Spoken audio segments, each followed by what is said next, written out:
So hello, good afternoon. Thank you so much everybody for coming, especially on a Friday afternoon to hear us talk about art, abstraction, and woman artists, all in homage of our dear Fanny Sanín, who is here, whose exhibition you can see in the galleries, in between panels, and after the conference. We're also going to have, after the conference, a reception, and I hope you can all stay with us for a quick celebration and to cheer together for Fanny Sanín and the amazing exhibition put together by Dr. Edward Sullivan. The show is going to be on view until July 26th. I hope you can come back and also bring friends, colleagues, and family. We are open to the public Wednesday to Saturdays, 12 to 6 p.m. We are free of entrance. And the New Yorker just recommended this show, so listen to the New Yorker. um, Besides thanking obviously Fanny and Edward, I do want to thank the IFA, our incredible the Institute of Fine Arts at NYU. For those that who don't know the institution, probably one of the most important centers of study of Latin American art, which is only a few blocks away. That effort was led historically by Dr. Edward Sullivan again. And they have co-host this symposium. We had an amazing first day yesterday with incredible panels and keynote. I also want to thank the Terra Foundation for American Art, our important and incredible sponsor that has supported this whole effort, and Carla Lucini and the American Society team who worked tirelessly to make this into the success it is. This show is also happening at the 60th anniversary of American Society. American Society was founded in 1965 and this building opened in 1967. And it's a building with a lot of history, a very important history, and it was only the second space dedicated to arts of the Americas in the United States, so truly a pioneer space. I want to invite you to come back and to see also an exhibition in our office space that celebrates the history of American society through a reinterpretation of our archives by artists Fernando Brais and Nicole Franchi from Peru. And to invite you to become members if you can and if you want to keep hearing more about our activities, which are, by the way, open to the public, but we have special perks for members. So thank you so much, everybody. And my last reminder to stay and celebrate with us after the end of the symposium. Thank you so much. And I'm going to have Dr. Edward Sullivan introduce the first panel.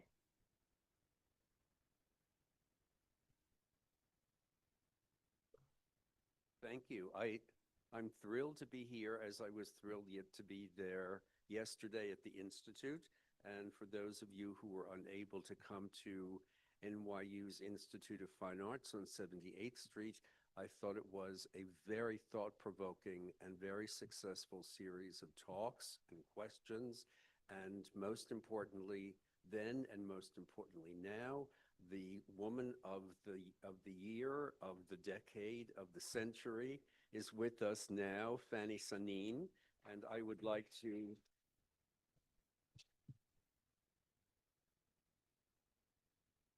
Fanny is a longtime personal friend, and I had a huge privilege to be able to present the idea and then to carry out the exhibition, which was great fun. And she is immensely generous and kind, and she is just a wonderful person to work with.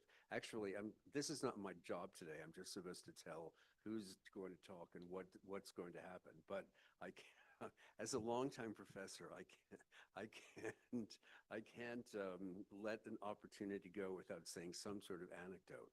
But it is true, I think, that when a curator, because I have a double life as a curator, works with living artists, sometimes it's wonderful and sometimes it's a complete catastrophe.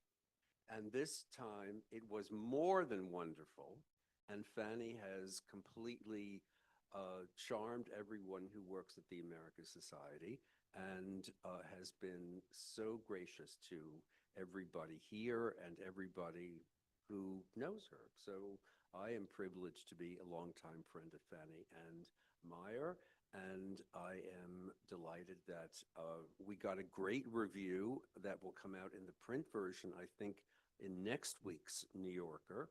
I've seen it online, and that's wonderful. And we'll begin the first session with three wonderful panelists, and most of the people here are many of you and many of the panelists are old friends of mine. So I thought it's most important to simply be very informal and introduce in order of their appearance. And I have to remind myself who's appearing first and who speak. Laura, okay. So Laura Anderson Barbata is an artist. She is a person of great many talents. I would call her an artist, an anthropologist, a writer, a curator, a teacher, who is from Mexico, but works between Mexico and, thank you. But I know all about Laura for about 40 years. Actually, Laura is also, as many people, an old friend and someone whose work has gone through so many different phases, and many of them involve implicit abstraction.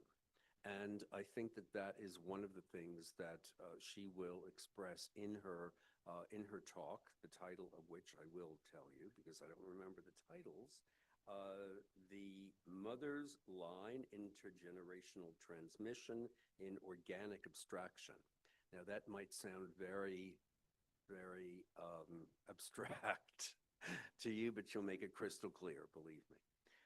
The second speaker, and so each speaker will get up from their seats, go here, and go back, and then we'll have after the third speaker, a short question and answer period, and then we'll do the same with panel number 2.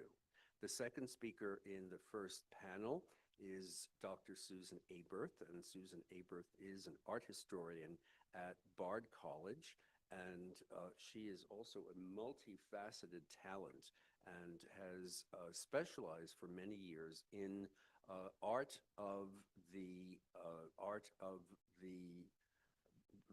realms beyond our perception.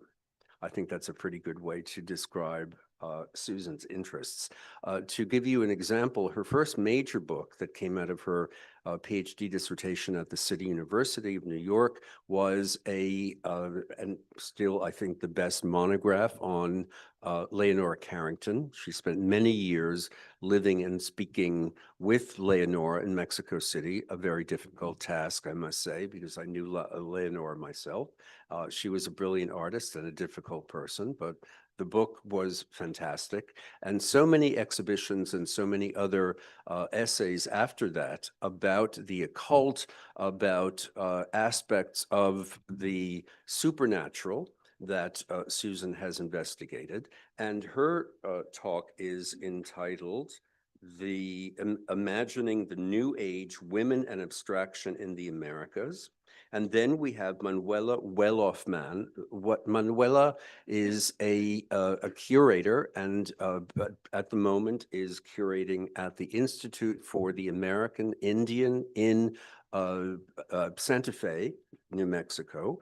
She was for a number of years at Crystal Bridges in Bentonville, Arkansas. She is the author of many studies about indigenous artists, modern and contemporary indigenous artists, and is the curator of many exhibitions at her institutions and traveling exhibitions of indigenous art. And we are particularly happy to have a representation in such an august person as Manuela of abstraction within the realm of indigeneity. And specifically, her title is Redefining Abstraction, Native American Women Artists, 1945 to 1970. So I would, of course, love to talk about how much I admire all these people, but I will cede the microphone first to Laura, and then Susan, and then Manuela. So thank you all.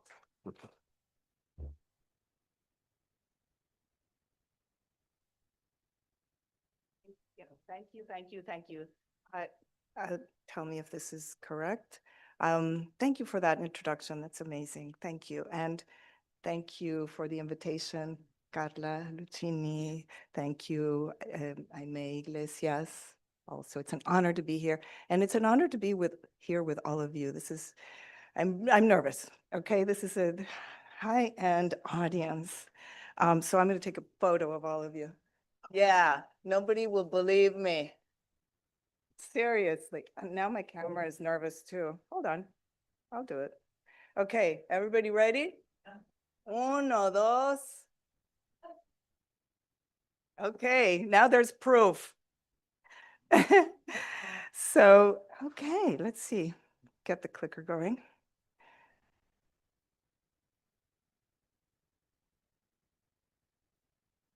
La siguiente. Okay.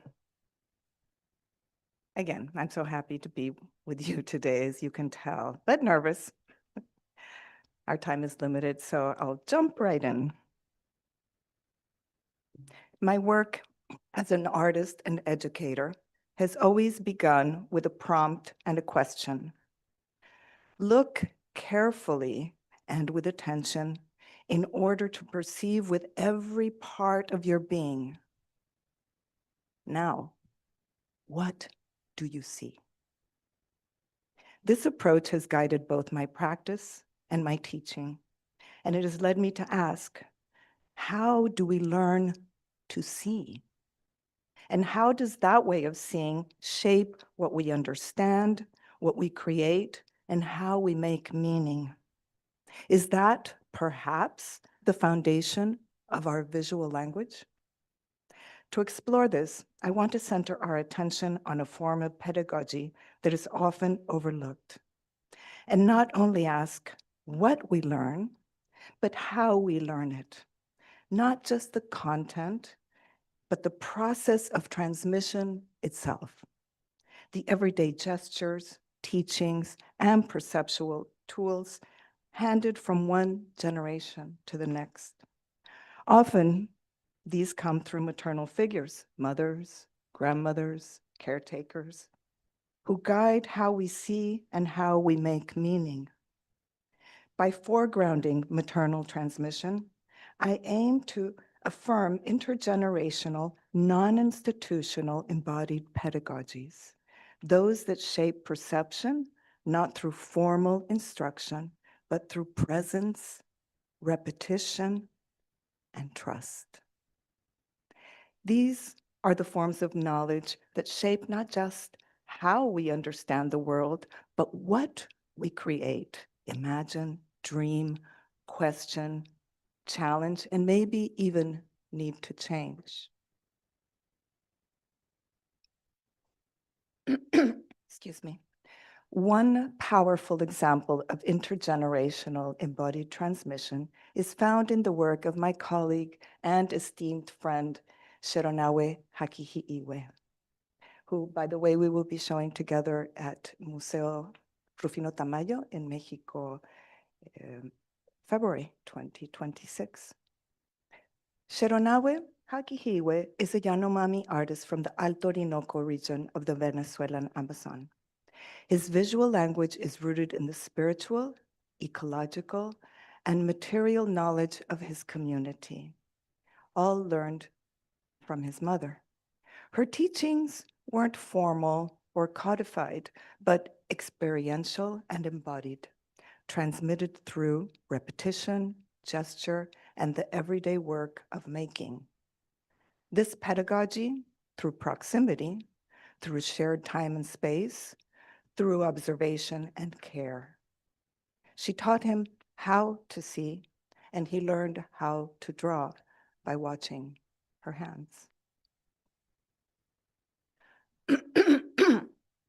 excuse me, Shironawa's mother was a very important person in the community because of her immense knowledge in the extraction of natural dyes and resins to obtain hues for use on cotton, gourds, reeds for basket weaving and body paint. Because of Yanomami traditions, one cannot pronounce the name or show the image of those who have passed, but I can show you her process. She was a skilled textile artist, creating hammocks from start to finish, planting and harvesting hot cotton, spinning the thread, building the loom, weaving and dyeing the yarn. She also made, where is it? Okay. She also made traditional baskets, wi and shoto, which were painted with intricate designs. Her visual language emerged from the forest, the tracks of insects in the dirt, the markings left by feet climbing a muddy hillside, the pattern on a reptile's skin, the ripple of water, the imprint of a fallen seed. These were not abstractions, but inscriptions, each one a trace of the forest movement and memory. Through her, Shironawa learned to observe the natural world closely, to recognize and interpret patterns, to translate memory and environment into line. These are some of his earliest drawings made on handmade paper, a process that began through collaboration project that we initiated together in his community. Her influence is evident in his line work, organic, pattern, narrative, and cosmological. His drawings function as perceptual tools, direct representations of nature and the spirit world.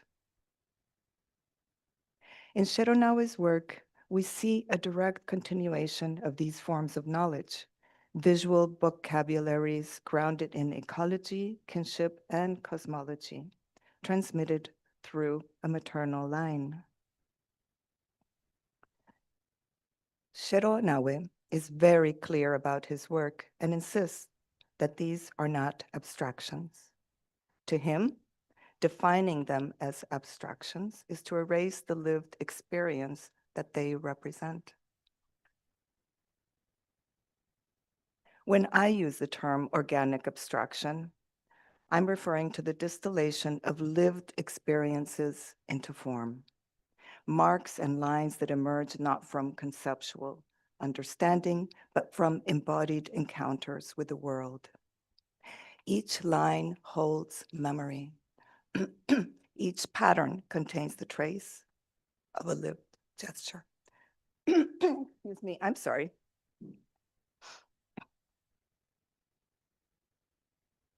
Shironawa's work began as an exploration of lines in nature inspired by his mother's teachings. He has since expanded his visual language to incorporate the forest and the spirits that dwell within it. Maternal transmission involves more than technique. It is a way of seeing. His mother's teachings synthesize the visual and the spiritual, the observational and the intuitive. This contrasts with Western abstraction. In his case, what could be called abstraction is a translation of lived, embodied knowledge. Her contributions, as he has credited in his interviews and catalogs, are foundational.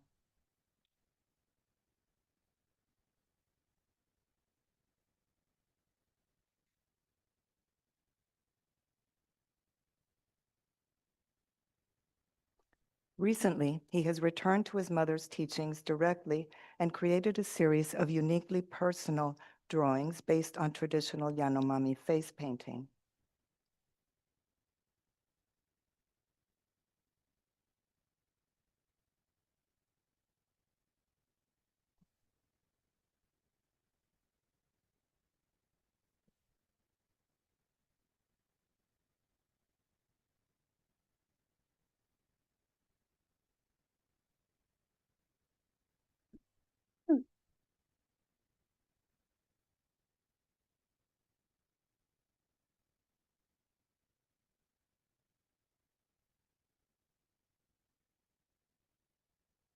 My own mother was the first artist in my life, and one of my earliest and most vivid memories is a feeling, that feeling of the experience of being alive, all through a simple game that she initiated.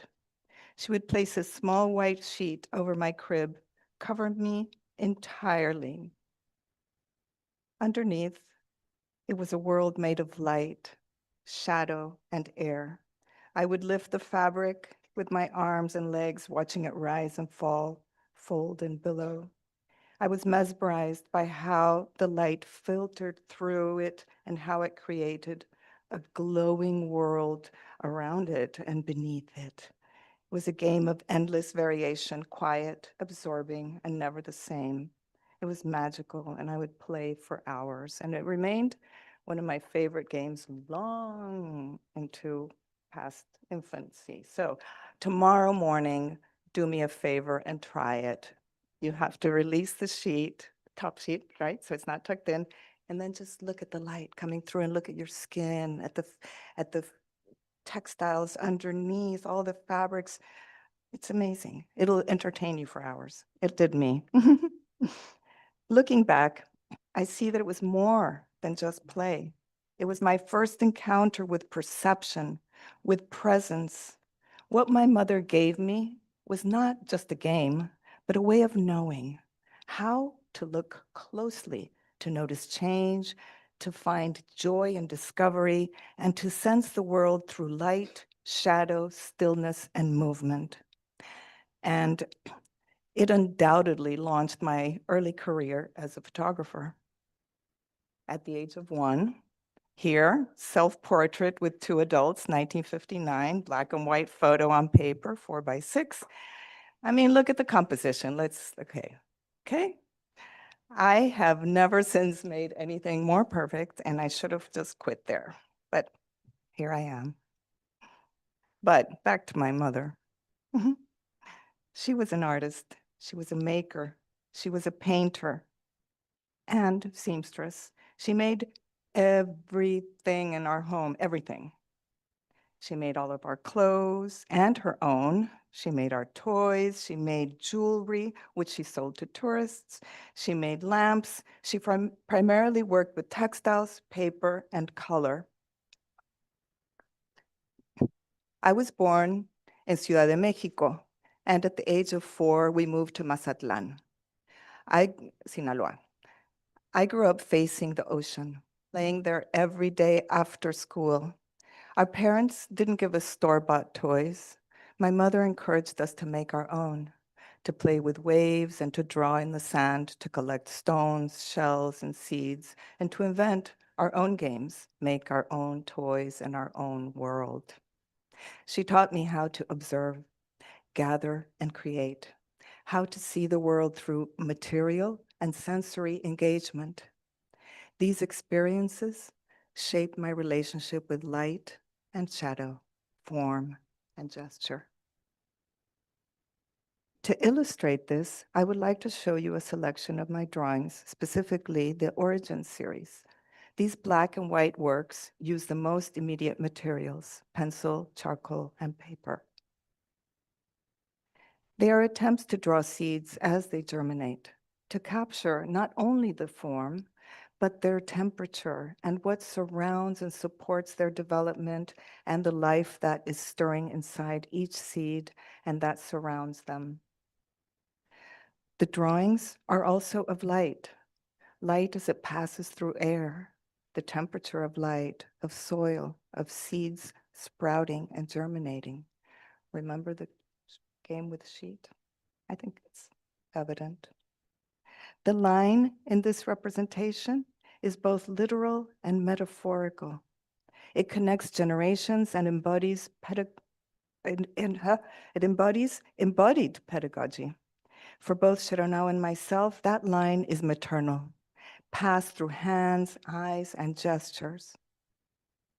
Centering maternal transmission challenges dominant art histories that privilege formal training and academic lineage. It affirms the legitimacy of alternative pedagogies, indigenous, female, oral, embodied ancestry. To draw a line is to return the gaze, to remember her hand guiding mine. Abstraction is not detachment, but entanglement with place, memory, and maternal knowledge. Reclaiming these lines is a way of honoring and continuing their work.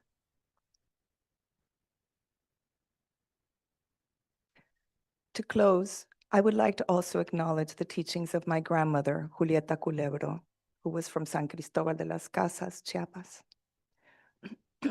From a very early age, she taught me to see and respect the connections between nature and people, to understand life and the process of life as interconnected with each other, with all species, human and non-human. She taught me the importance of sharing ideas and reaching out to others. She taught me how to speak with an audience, just the way she did every day on her radio program. She believed in and taught me that words and voice are valuable tools to connect with people beyond our immediate community, and the way to build a future that is respectful, ethical, and joyful too. I hope I have honored her teachings here today.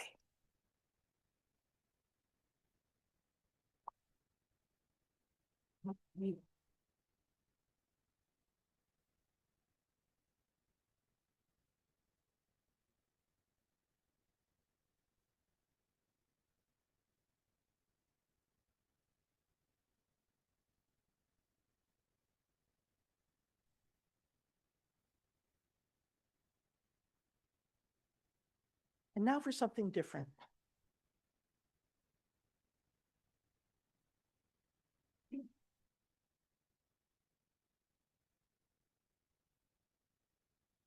It is now clear that the origins of abstraction are more complex than previously presented, and that esoteric ideas and movements were at the center of its development, as were women artists. Many of these artists were lumped together under the designation New Age, a vague and debated term that usually elicits derision, bringing to mind trite popular trends of the 1970s. In fact, its origins lie within 19th century Western esotericism, and it was meant to foretell a coming time of social equity that was understood to begin outside of Europe, most probably in the Americas. Movements such as spiritualism, co-masonry, Rosicrucianism, theosophy, and anthroposophy were either founded and led by women or attracted large female followers who were disenchanted with the misogyny of traditional Christianity.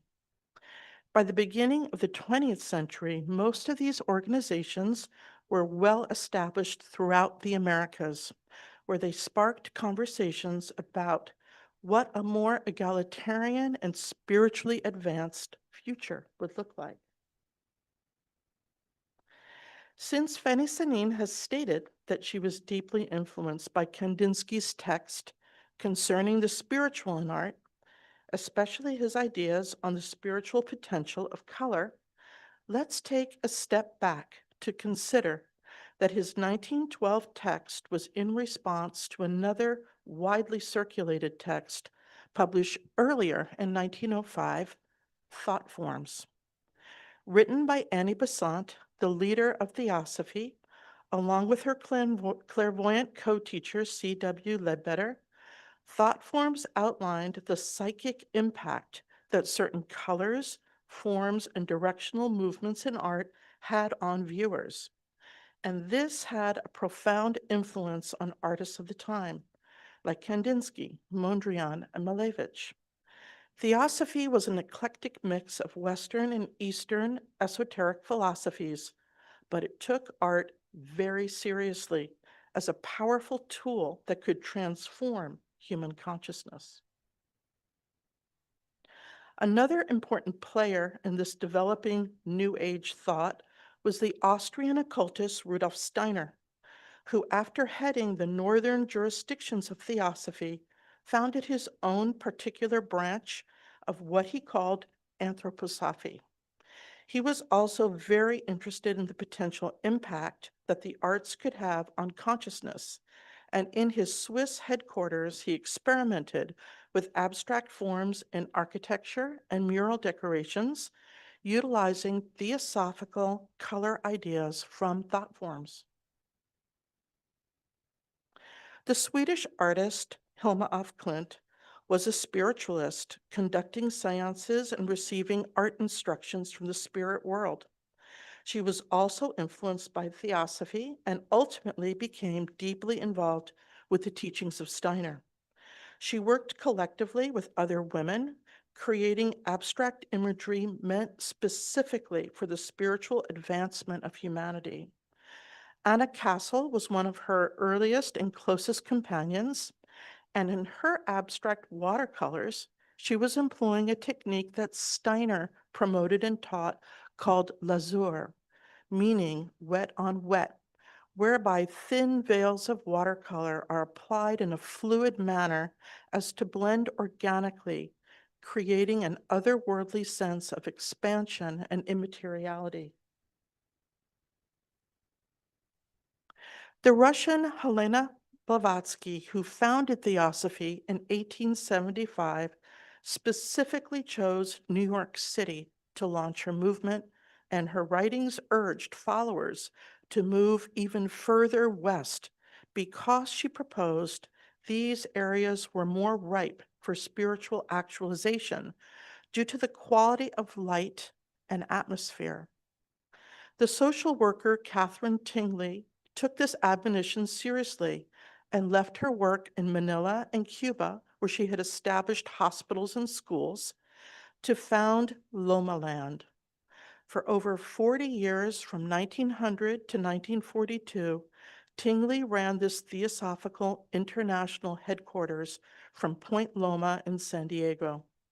It was a large utopian community that promoted universal brotherhood alongside yoga, meditation, and other mystic teachings. It also became a center for the arts with experimental architecture that used the latest glass technology to build transparent domes. An important painter was the British theosophist Reginald Matchell.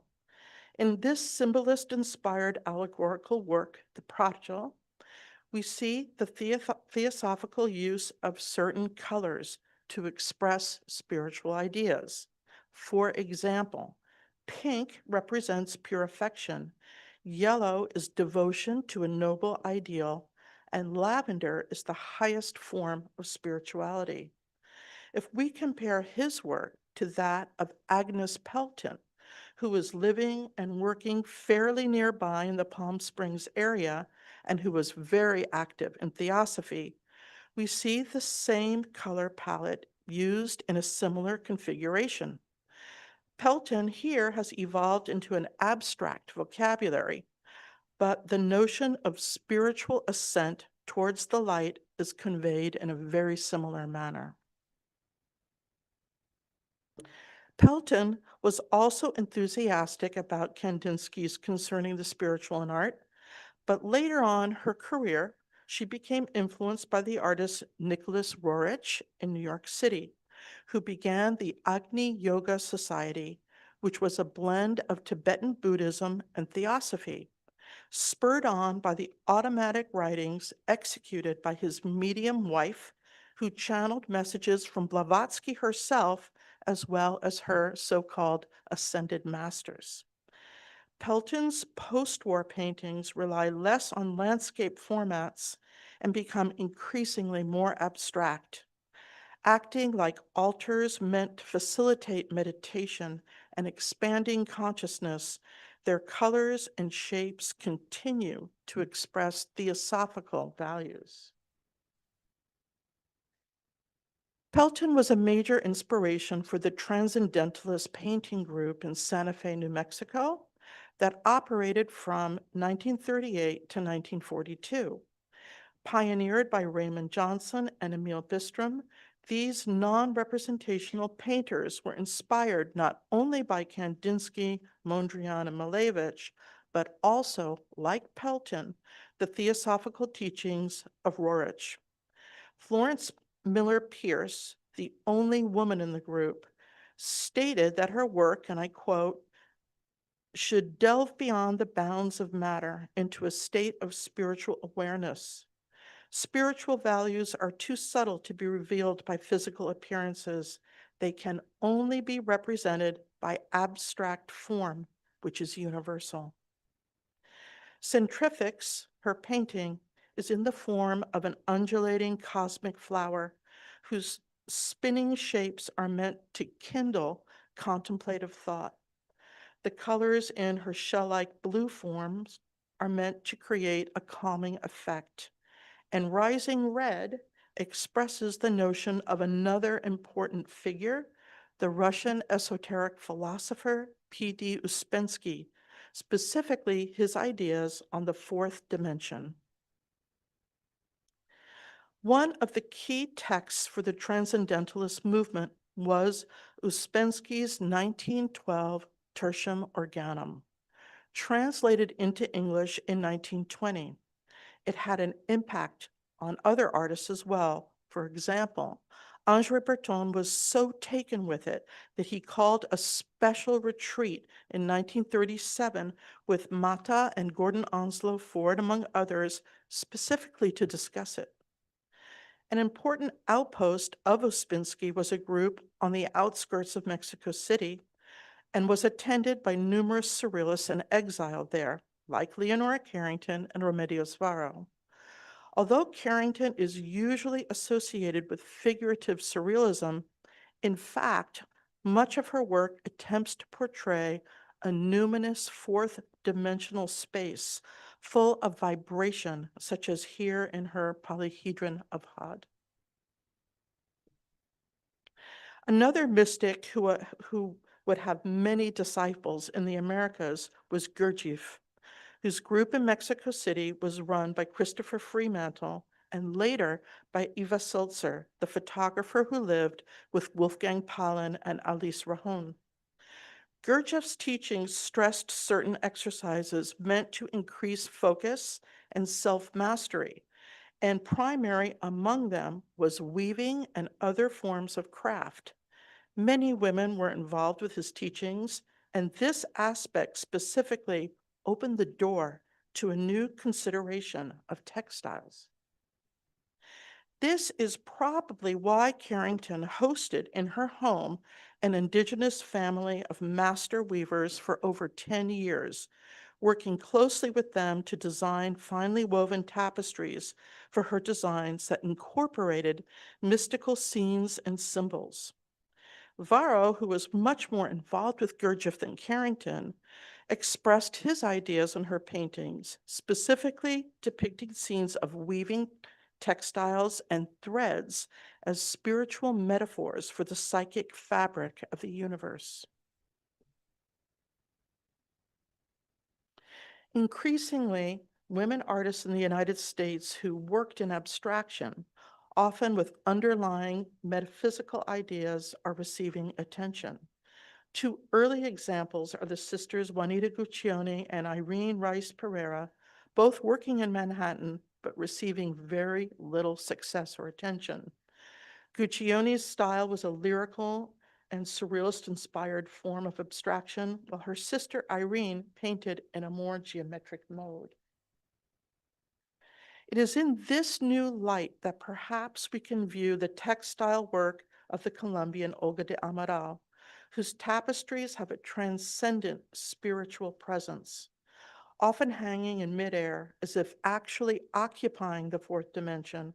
Her work exudes ritualistic power. Her tapestries, with their saturated colors and reflective surfaces, can induce meditative states. Not only do they defy prejudicial categories aligned with the hierarchy of mediums, but they challenge common assumptions regarding the expression of the sacred within contemporary art.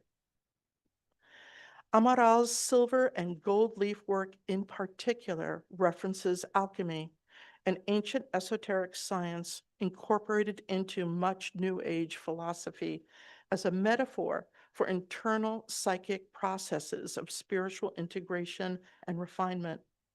For Amaral, the term alchemy also references the mixing and transmutation of disparate cultures, such as pre-Columbian gold objects, indigenous textiles, and Catholic colonial altarpieces.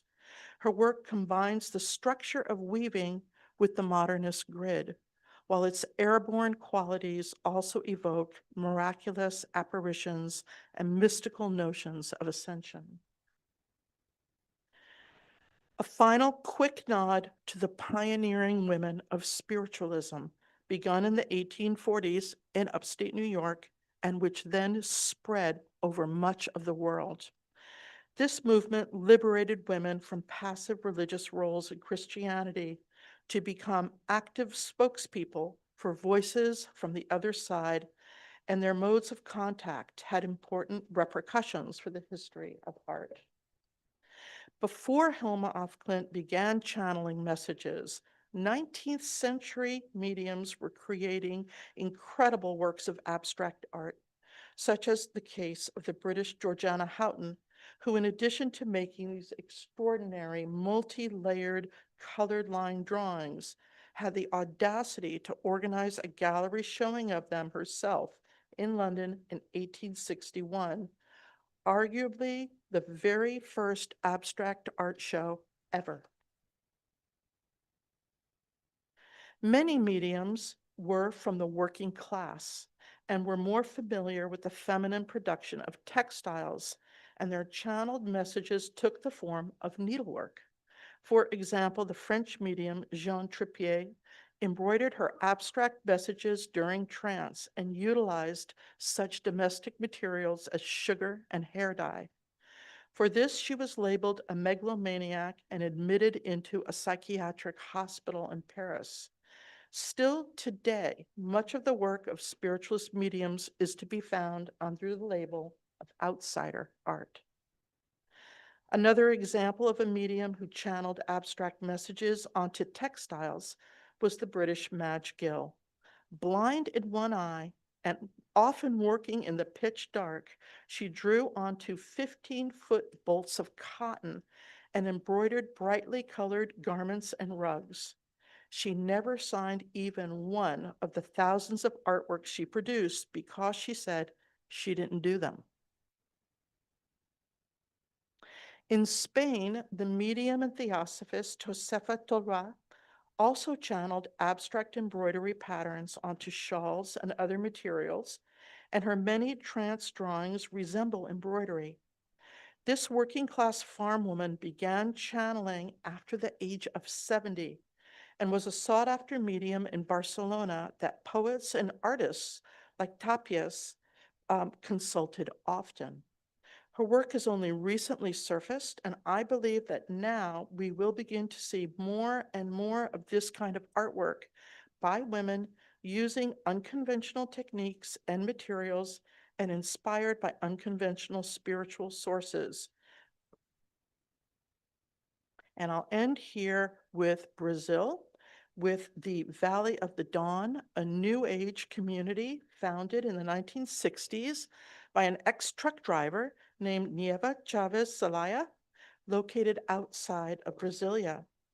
Considered a healing center with about 500 mediums in residence, it practices a mixture of spiritism, which is the French version of spiritualism under Allan Kardec, Christianity, Umbanda, and other forms of magical practices, including UFO contact.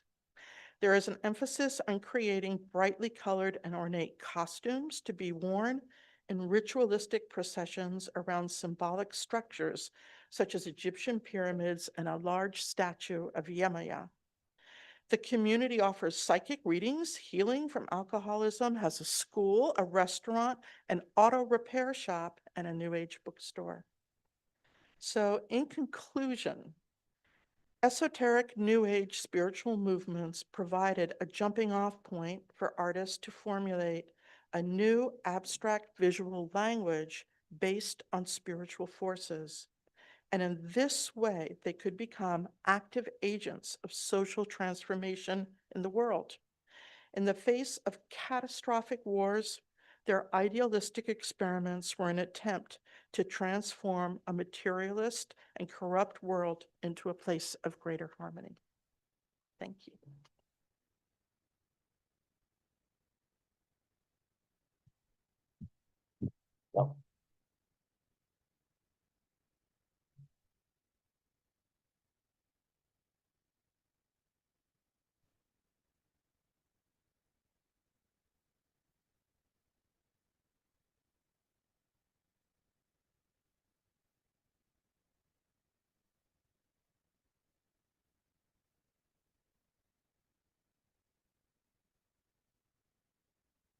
Thank you so much for inviting me to be part of this symposium. I feel truly honored to be here, and thank you all for coming.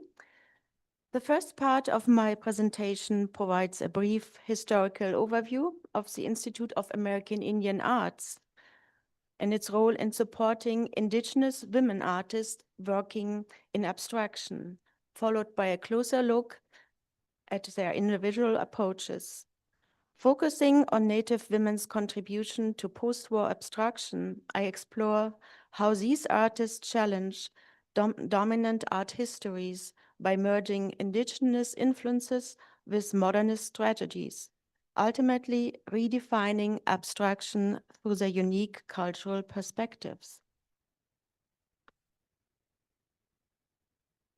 The Institute of American Indian Arts, also known as IAIA, was founded in Santa Fe in 1962 as the only multi-tribal institution dedicated to contemporary Native American art and culture. Originally established as a vocational art high school, IAA quickly became a transformative center for Native art creation and played a significant role in shaping the modern Native art movement, launching the career of many women artists.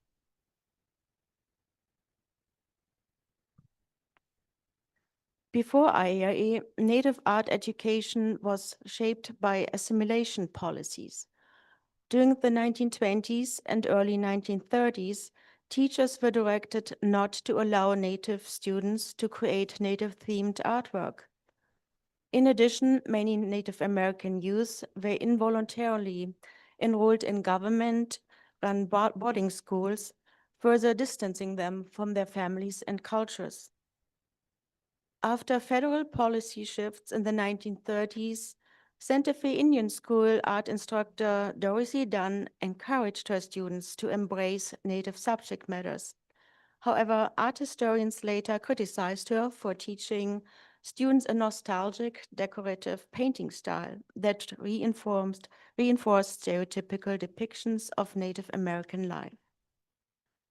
Then, during the termination period from the 1940s to 1960s, government policies tried to dissolve all reservations and federal recognition of tribes and prevent Native Americans to practice their culture. During that time, many families were also moved to urban centers like San Francisco, Los Angeles, Chicago, further dismantling tribal identity and threatening the survival of cultural traditions.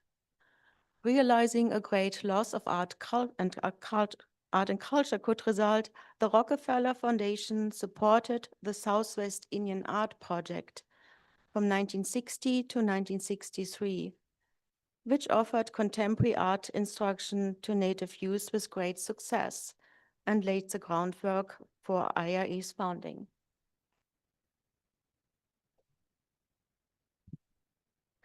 The artworks created at IAE in the 1960s and 70s mark a dramatic shift in Native American art. IAE's progressive art education encouraged experimentation and risk-taking. Students explored abstract expressionism, including color field, action, and hard edge painting, and mixed these influences with indigenous aesthetics and art traditions. The resulting works disrupted stereotypical expectations of Native art. Importantly, In many Native American cultures, women have been the primary creators of abstract geometric designs used to adorn cultural objects such as beadwork, painting, hide paintings, and basketry for millennia. Therefore, it is critical to emphasize the important role of women artists in shaping the modern abstract native art movement. Phyllis Five, one of the first students at IIA, you see an example to the left, she talked about her exposure to modern art styles. She explained, I quote, "The action paintings techniques. That was the most exciting. It was a freeing style. It was a total departure from the Dorothy Dunn style of painting, things that were very confined and two-dimensional." She also described the teaching methods. We were kind of given a natural approach to learning, a learning by doing. I experimented a lot. You had exposure to what other students were doing, and that was a big influence on me, end quote.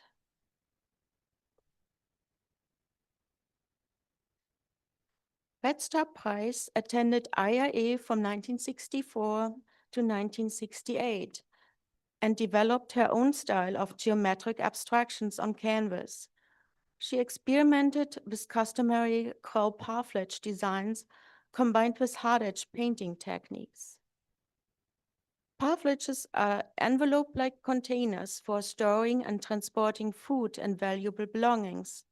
Only women have been creating these labor-intensive containers using processed rawhide, such as buffalo hide, and decorating them with geometric designs using natural pigments. Red Price's paintings were inspired by her own grandmother's parfleches. In Plains Indian cultures, parfleche designs often hold symbolic meanings. Certain shapes or color pairings can signal familial clan or traditional cultural identity. Some of these designs also have cosmological and landscape references. Culturally significant places, mountains, rivers, plains, or the sacred four directions may be represented through triangle, lines, and other forms. Geometric shapes might also function as symbols of balance, harmony, and protection for the belongings kept inside parfleches.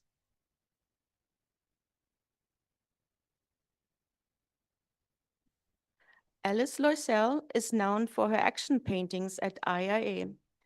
Even though her painting style seems similar to Jackson Pollock's, she clearly reinterprets it for her own purposes, to tell the story of Sky Woman, the white figure to the left, a spiritual being from a Chippewa culture's creation story. Sky Woman falls from the sky and is caught by water birds, who then place her on the back of a great turtle, which eventually becomes the earth. The drips and splatters surrounding the white figure of Sky Woman remind of stars and galaxies in the universe. Even though Jackson Pollock never explicitly admitted that Navajo sand paintings were direct inspiration for his drip paintings, there is strong circumstantial evidence, including the sand painting demonstrations at the Museum of Modern Art in 1941, which he observed. A few years later, Alice Loisel's action paintings brought this native influence full circle, reclaiming a visual language often only attributed to abstract expressionism.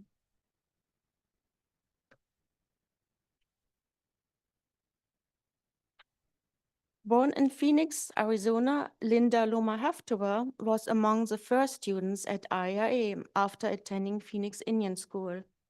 Her early gestural paintings reflect abstracted memories of childhood landscapes and explore concepts of land in relationship with humans and other beings. She often incorporates symbols from a Hopi culture to explore how land shapes identity, memory, and belonging.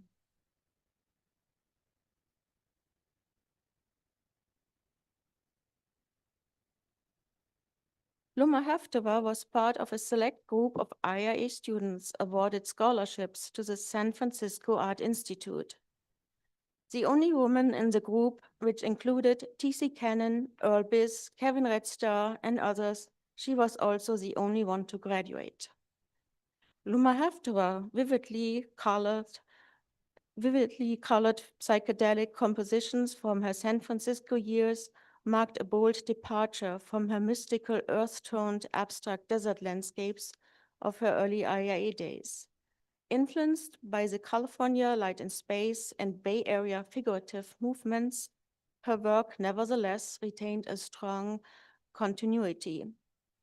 Landscape orientation remained central, as did Hopi cultural symbols and motifs, often embedding layers of coded language not intended for those outside her Hopi culture. Her career came full circle when she accepted a position as professor of painting and drawing at IIA in 1976, where she taught for over 40 years. Edna Massey was a pioneering textile designer, abstract artist, and key figure in shaping IIA's early art collection. Born in Oklahoma in 1913, as the oldest of 11 children, Massey grew up speaking Cherokee before learning English in elementary school. As part of her work for the Bureau of Indian Affairs, she acquired numerous artworks which were later transferred to IIA. Among them are some of the most avant-garde works of the time. Massey also curated traveling exhibitions that were shown in Edinburgh, Berlin, and Istanbul, introducing native modernism to global audiences. Her own artistic practice bridged indigenous aesthetics and modernist design. In 1960, she received an award for innovative use of silkscreen printing on fabric, presented on stretcher bars like paintings. At that time, artists like Andy Warhol were just starting to explore this medium. Massey also played a role in US cultural diplomacy during the Cold War. She selected native artworks for display in American embassies abroad, contributing to government efforts to counter the perceived threat of communism and socialism by promoting so-called truly American art and the integration of its indigenous population into a democratic society. Massey was committed to expanding the definition of native art beyond ethnographic stereotypes.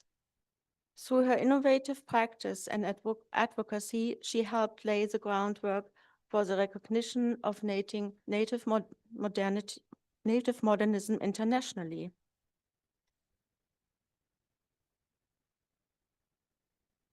Native women artists were also working independently outside of IIA. Yankton Dakota artist Mary Sally remained largely unknown until the early 21st century.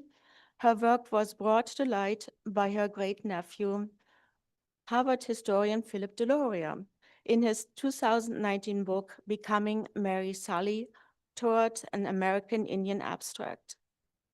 A largely self-taught artist, Sally drew inspiration from Plains Indian traditions and everyday surroundings, such as flour sack textiles, wallpaper patterns, magazines, and radio.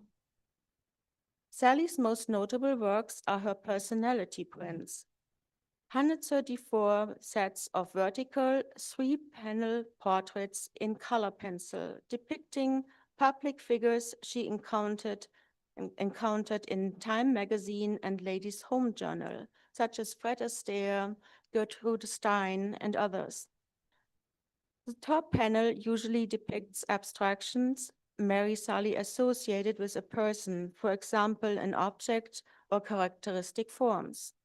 The large centerpiece is often very complex geometric grid-like pattern, which is related to the first panel through color and forms.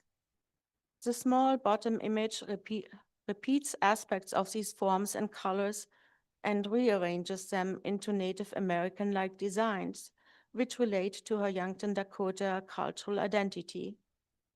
Deloria suggests this format reflects Sally's analytical process.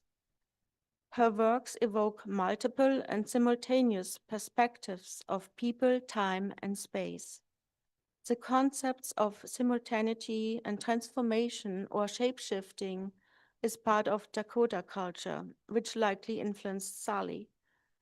Her compositions are as vibrant as American modernist Joseph Steller's kaleidoscopic paintings and more complex and intense than Charles Demar's poster portraits from the 1920s. However, Sally's career was constrained by racism, gender bias, poverty, health issues, and frequent relocations. Despite this, her use of modernist visual language can be read as a rejection of primitivist tropes and as a move toward an anti-colonial aesthetic that claimed a critical role of indigenous women artists in American modernism.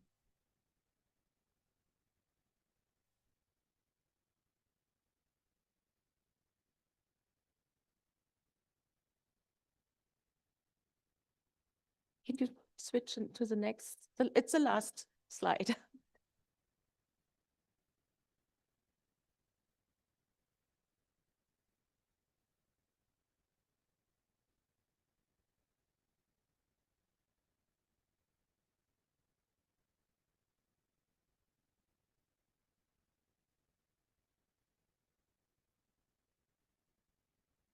I hope it's not the battery.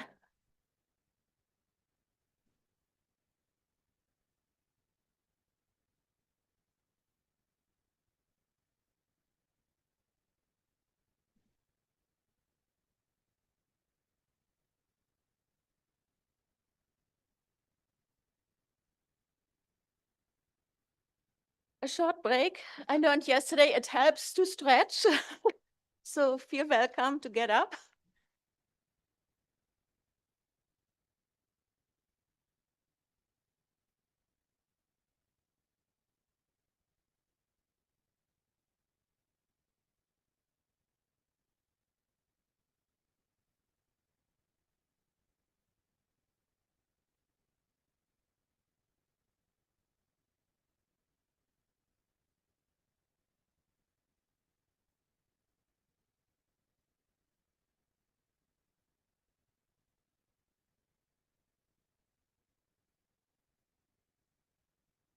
Yeah.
Thank you so much. Thank you for your patience. So I would like to end my talk with a Canadian artist. So Canada's First Nation artists, of course, also made wonderful and significant contributions to post-war abstraction. Rita Letendre was one of Canada's most influential abstract artists. Her career began in the 1950s as a sole woman artist working with the Automatiste group in Montreal. In the mid-1960s, she began focusing on hard-edged geometric shapes and movement, developing her flash or arrows motifs, diagonal lines that activate the surface of her works, partly inspired by the California light and space movement. By the 1970s, she was internationally known for her distinctive approach to abstract painting, combining hard edge and airbrush techniques to create dynamic compositions and movement in her paintings. Her works reflect the rhythm of nature, lightness and darkness, and the energy and force of the self and the natural world. Her monumental work, Lodestar, to the left, reflects Le Tendre's interest in conveying spiritual and emotional intensity through bold colors and form. The painting's title, evoking a guiding star, aligns with her thematic focus and light as a metaphor for guidance and transcendence. The artist symbolically stands as a lodestar, a model for inspiration, a guide for all. Rita Le Tendre, Linda Luma-Haftobar, Red Star Prize, and many other groundbreaking female painters, not mentioned here, continue to inspire new generations of Indigenous women artists who are boldly exploring and redefining abstractions on their own terms. Thank you.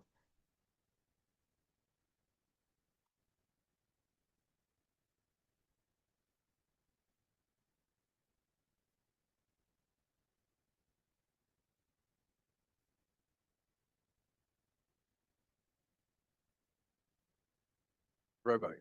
Okay, so the next phase of our program is I would like to invite the three speakers to go up onto the platform, to hobble up on the platform. I say that myself because I broke some bones in my foot annoyingly. And I will make a couple of remarks in the form of questions, but I would most appreciate your intervention and thinking of, even if you think that I always say to my students, there are no stupid questions. So even if you think your questions might be mundane, they're going to be fascinating. So I want everyone to think of something that you want to know based upon what we have just heard. So we'll do that for about 15 or 20 minutes. Then we'll have about a 5-minute break, 5-minute break, or a few more minutes than that. And then we will proceed to the three speakers in panel number 2. And we were to be 4, but one, Mary Kate O'Hare, had to cancel. She has a new job as director of the Bruce Museum in Greenwich, Connecticut, and she was called to several meetings with her board. So she's not here, but she'll be here in spirit. So we will progress with our questions. So I'll say a word or two, and then I love this panel. I want to say that, and then we'll turn to you and put you in the hot spot.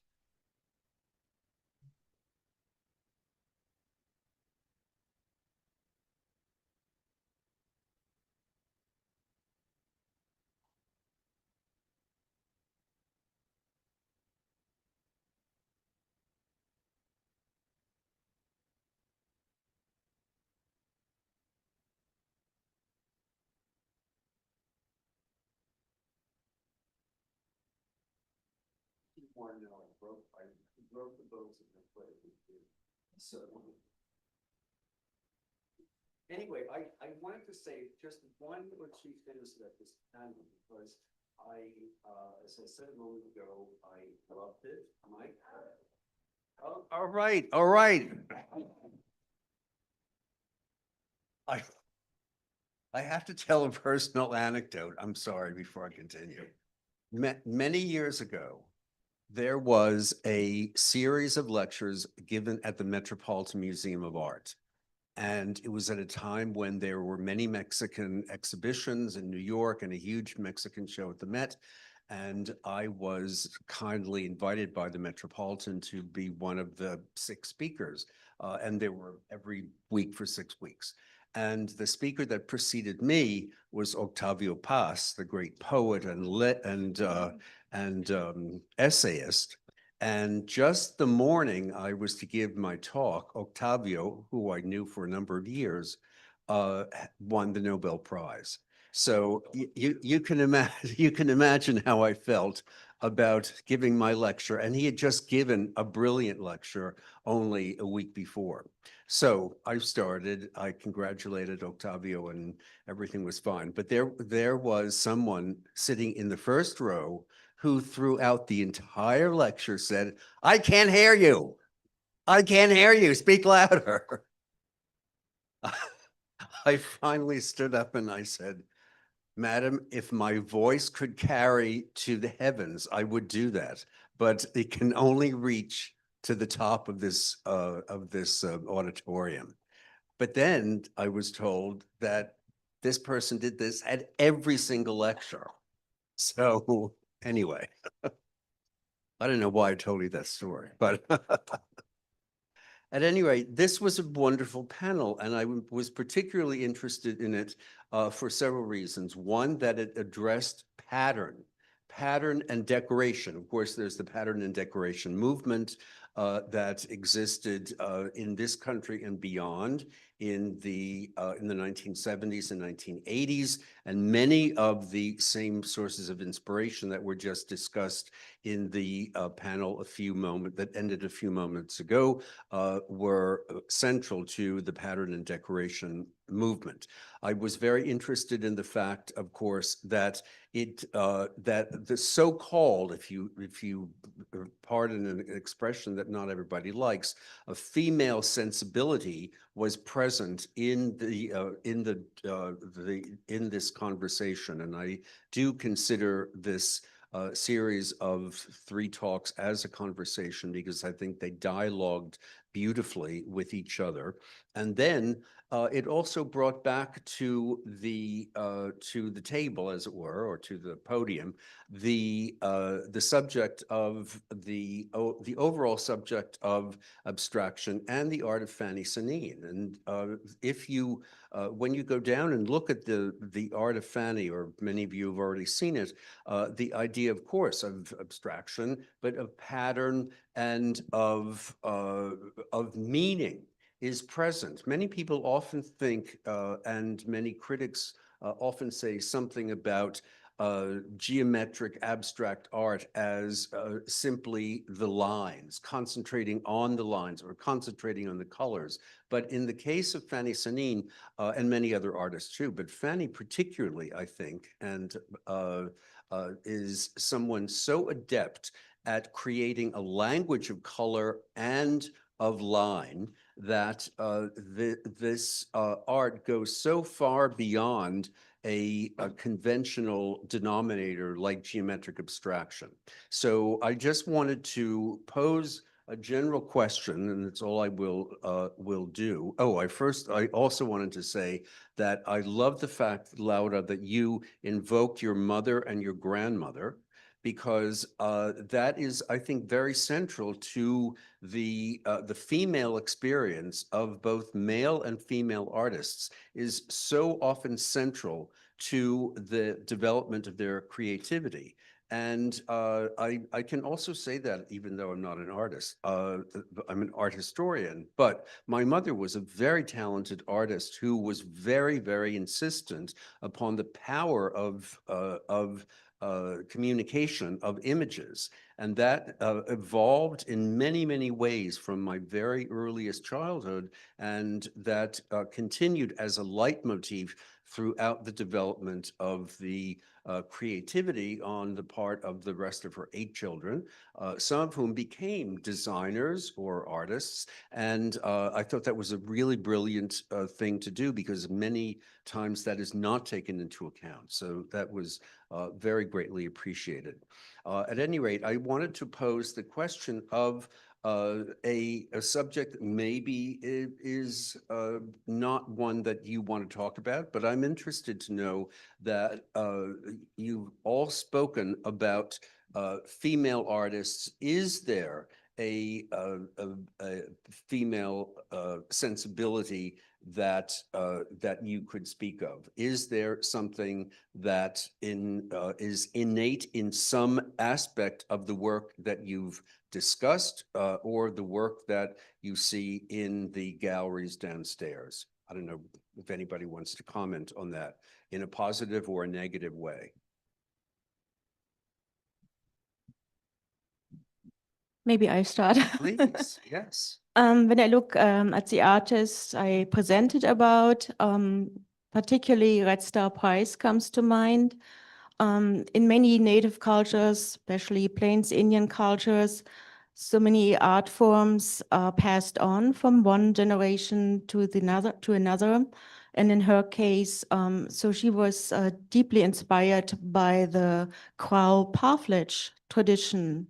She looked at her grandmother's parfleches when she painted her geometric abstractions. So there is a strong connection from grandmother to mother to daughter when it comes to passing on important art traditions. But there's also this element of the strong sense of connection as a family member. Family is an important part of daily life in so many native cultures. And maybe more so in these cultures, there is a focus on certain art forms. I mentioned the parfleches traditionally created by only women. And maybe that relates to the female sensitivity. There are other art forms. In some cultures, only women create geometric designs to decorate ceramics, basketry, whereas the male artists, they focus on floral designs. So there is a certain maybe gender-specific art traditions we see here, and they have to do with, I think, female sensitivities or female interests, female focus on certain art forms. Thank you. And Laura, you discussed that question specifically and also by inference. So I wonder if you wanted to elaborate a little bit more on that or anything else. I feel so immersed in it that I cannot tell you if what is female sensitivity or not. I'm in it. I whatever it is, if it is or not. So it's very hard in this sense. I know I talked about that but I'm talking about the attention to care, the repetition, the pointing, the guiding that often is by female people in our lives. Our mother, grandmother, caretakers often are female. But I think it's about that. It's about the attention and development of care as a way of guiding you through the world. But that's I don't have much to. I'm not doing. Well, that's actually very interesting what you say, because acknowledging the fact that there are many points of entry into this question, and the question becomes moot by those of us who are thinking about gender as a social construct, and that there is no necessarily innate form of doing anything in particular that is either male or female or intersex or trans or any of the other permutations of sexuality. And that, I think, is a very important thing to keep in mind. That's why I asked the question, to see, you know, both pros and cons in the notion of creativity. Yes, and I think one of central part is the value of embodied experience and thus learning, right? Embodied learning. And Mhm. that is often part of our being guided and raised by whoever we have close by. Right. But, and there, you have to have a predisposition for it. And how do you have it? By seeing it Mhm. around you. Susan, do you want to comment on any of these Yeah, things? I'm sure you do. it's a really good question, and I'm not sure I have the answer, but here's what I do know. In my case, with these spiritual types of artwork, the great unifying feature is that many of the women artists never got to show their work. So that separates them. But the spirit world does communicate with men and women equally. And even more interestingly, it really likes abstraction as a kind of otherworldly language, but also many mediums, both male and female, do figurative work. So it kind of falls apart, except within the construct of the art world of who gets shown and when. So it's more of a power dynamic than an origins dynamic, if that makes sense. Yes. Because the spirit world states really explicitly that there is no such thing as gender. Okay, good for the spirit world. And so we have time for a couple of questions that I would love to acknowledge. Yes, and there's Mike. And also our virtual audience send me questions, so I will read also a few questions after. Okay, sure. Susan, thank you for your talk. Thank you all. I sensed a certain tension between this idea of women seeking out these alternative spiritual experiences where they had more agency than they did in traditional Judeo-Christian traditions. And at the same time, then deferring the authorship of the work that they created to those spirits. So for example, Madge Gill, disclaiming her authorship of her work. So I wonder if you could speak a little bit about that tension. That's such a great question. I think that it was more comfortable for them to say, to hide behind the spirit world. But just in the case of Madge Gill, for example, she often signed the work with the name of the spirit, who was named Minarest. And when asked who the spirit was, she said it was an ancient king of Babylon or something really pretentious and important. So again, it kind of vacillates where they're humble, but at the same time, there are these chosen channels of, kings of the ancient world and Nefertiti and things like that. So if that answers a little bit. Thank you. And toward the back. Thank you. Thank you so much for this lovely talk to the four of you. Thank you so much. So I want to answer very briefly what I think about the question that you asked, and then I have a question. I want to be brief. So I think in the spirit world, there is no gender, and ultimately, I think there is no gender. But as a woman, because we have a womb, it makes us more intuitive beings. And we live in the circadian clock, which is the moon. So that makes us connect to the spirit world in a very different way than the masculine. So that's something that I think and I wanted to say regarding your question. And now I have a specific question for Suzanne. When I was in art school, I made a lot of work that had to do with spirituality, especially meditation and Tibetan Buddhism. And my teachers all the time shut me down. They were like, the art world doesn't like spirituality. The art world doesn't like that stuff. You're not going to be successful with that. And they always try to ground my work. And then I'm seeing your talk. I mean, I love all the artists that you mentioned, Leonora Carrington, and then all the other artists that Hilma Af claimed that all their work is based in spirituality and they're these giants of the art world. Why do you think my teachers always shut me down saying that the art world is in a fight with spirituality when this is completely not true? Uh-oh. I think we all know the answer to that the art world is run by men, and that there's a certain kind of ideology that goes along with that is deeply suspicious of anything spiritual. Spirituality has always been considered the realm of the feminine. And then to address your earlier question about, whether there's no gender or not in the spirit world, right? In our world, there is.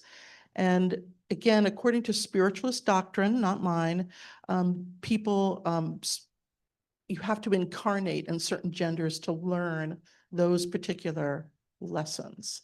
And I guess one of those lessons is how to ignore your teachers in art school. And they're doing it. I think there's a lot of work that deals with this material right now more than ever before. Certainly after the Hilma situation, people are coming out of the closet in regards to this type of work. Thank you so much. Thank you. So we'll have another question from this audience, and then we have a question or two from the those people who are in the ethers, wherever they might be, the spirits. Just a comment, Barbara Rose, the art historian and critic, who was very distinguished and very powerful lady, smartest person I've ever worked with, fiercely opposed this idea of women artists and male artists. She said there's art. And she was very dear friends with Helen Frankenthaler. She did a very good documentary film about Lee Krasner. But I just throw that out. I disagreed with her at my peril, but she was a very powerful voice, particularly when she was the art critic for New York Magazine. I mean, she was so powerful that she stopped mentioning artists in her column and wrote them notes because the galleries would jack the prices up if she had mentioned them in her writing. So I just throw that out. You talked about the power structure of the art world. It was very prejudicial against women, including women being prejudicial against each other. Does anyone have any comments about that? I knew Barbara Rose. I mean, I knew her quite well. And yes, she was very powerful. And yes, she was enormously perspicacious. But also a number of the ideas that she espoused, say in the 1980s or the 1970s, I don't mean to say have been debunked, but have been very argued about in more recent times. So it brings to mind questions about what constitutes criticism and how lasting criticism is, and what is the impact that critics' voices, or for that matter, art historians' voices like us, have on the work of artists. So that is a very wonderful question or comment that really brings to the fore a great deal of how history views the opinions of one's elders and one's what do you call it in English? Antepasados, those who came before us. So yes, thank you for that reminiscence, and it's important. And I'll just say, in my dealings with Leonora Carrington and the Surrealists, they hated the term women artist so much. And when Whitney Chadwick did her 86 book, Women Artists of the Surrealist Movement, many of them refused to be in it. So yeah, it's a debated topic. So let's end with a couple of questions from the heavens. Okay, perfect. I will read the first one. Thank you for the wonderful presentations. Could we say that abstraction by women presents a singularity that it is unique from them being women. By this, I do not mean an essentialized idea of the feminine, but that their work is in part determined by their gender, subjective, contextual experience. This is a question from Cecilia Fajardo Gil. Right. Okay.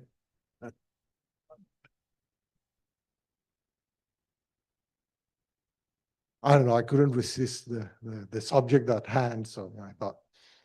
But I mean, one good way to look at this is, you're asking the question, if there is something specifically feminine about art, or if there is a particular, and then, there were certain answers, that traditionally, or certain topics, or certain, and that's all true historically. But if it was really a question, the question of what makes art masculine would have to be asked as well. And I don't see anybody asking that question. I mean, show me that your art is really masculine. Is there a difference between masculine art and normal art? And this line of questioning, for some reason, is missing. And it shows to me a little bit that the gender-specific elements are not inherent to the actual work of art. They are more sociological, contextual. Maybe there is some sensitivity, maybe, but basically, because nobody really tries to properly differentiate masculine art from feminine art, and that's just keeping that dichotomy, it shows me that it's really a non-dichotomy. It's just not, If one of you can answer what is masculine art, maybe we can start talking. I don't think we want to ask that, but I will say, before we go on to another question, that we should all read the essay of my very dear friend and colleague, Linda Nochlin, on why have there been no great women artists? And that is a key text that discusses these elements. And it is a long, involved question that many people have asked, actually. So we're trying to solve it. Like so many panels and so many conferences, they pose questions that one never knows the answer to. So this is one of them. So shall we go to the last question, and she closed with this comment. He closed her own question with this comment. I know that my question has ended, but the problem is that it is understood that art and canonical art is universal by being masculine. Okay. Art is universal by being wait, I didn't quite understand that. Yes, like that's, yes, of course. I know that my question has ended, but the problem is that it is understood that art and canonical art is universal by being masculine. Well, that speaks to the gentleman's comment. Yeah. Maybe it's a good opportunity to close and Yeah. have a 5-minute break before our next panel. Anybody want to comment on that? Okay. All right. So you will get the last word, but you're a man. So then we have to have gender parity. So do you want to comment on that? No, I go back. Okay. All right. You can go back to spirituality for a couple of minutes, and then we'll probably have a 5-minute break.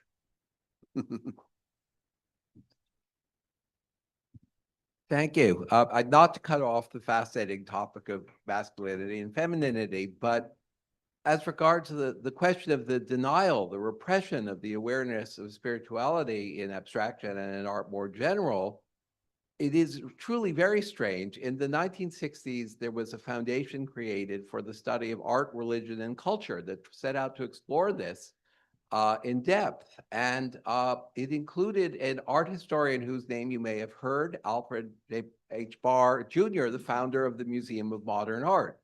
So, I mean, I don't have an answer to this question, but somehow, even though one of the most important modernists of the 20th century thought this was a key question, it has somehow been repressed over and over. I don't know Well, why. we are here to dilute that repression and say hooray for spirituality. And with that, I think we should have stand up and breathe and do 5 minutes of internal yoga. Thank you.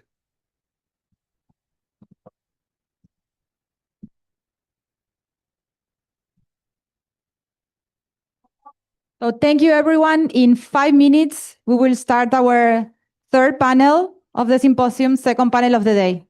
Thank you.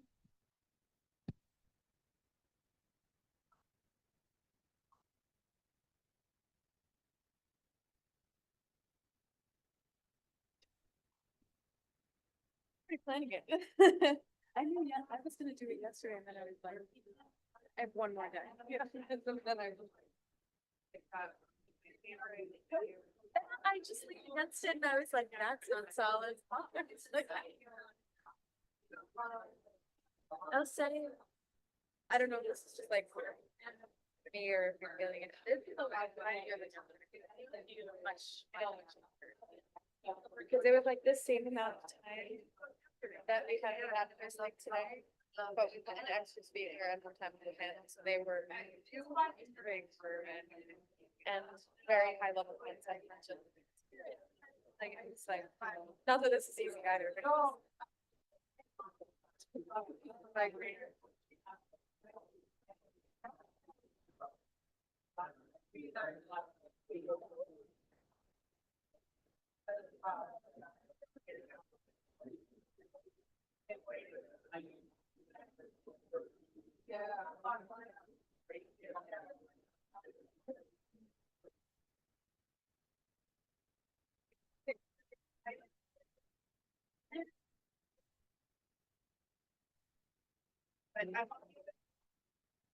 That was sneaking hard.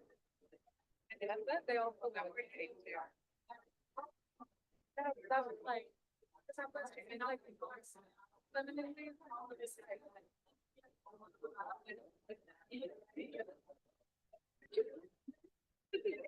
His answer was straight up like, "I'll tell you how fans are." Which is for the Symposium within an abstractions and Postwar Americas.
Yeah.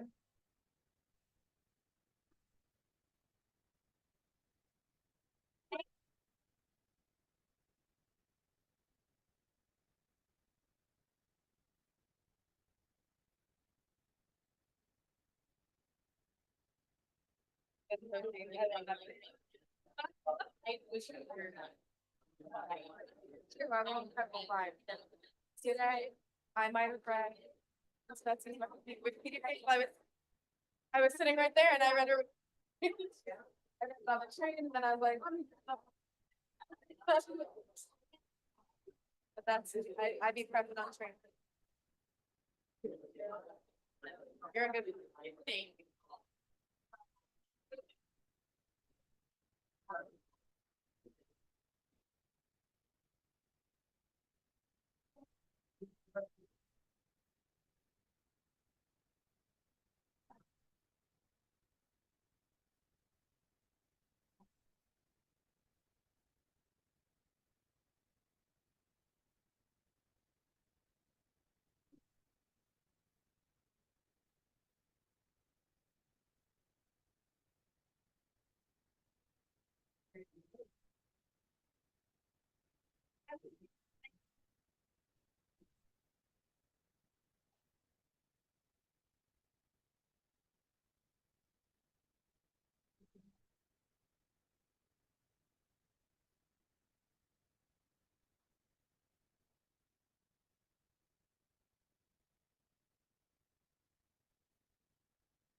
Presentation.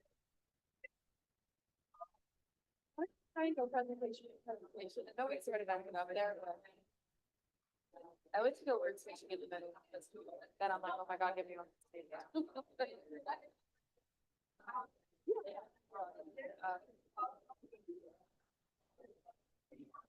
One of those.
I'm just trying to convince me to go.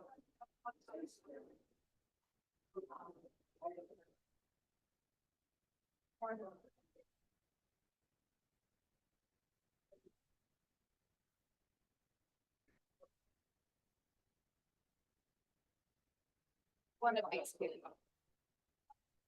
One of the green, the black thing, one of them.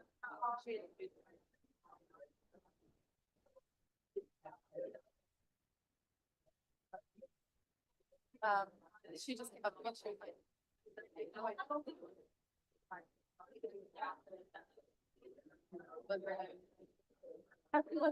The girl I read your person.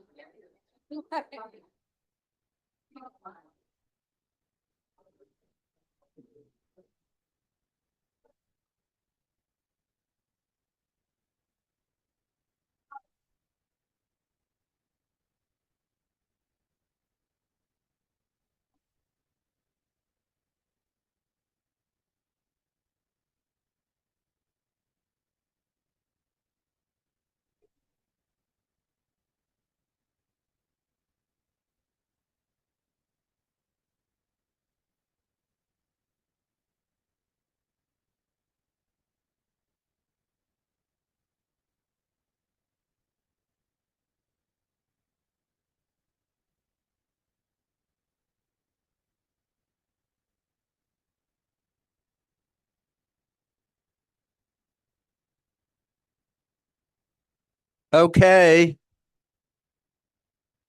Okay, okay, class. Lunchtime's over. We're going to start in just a minute. So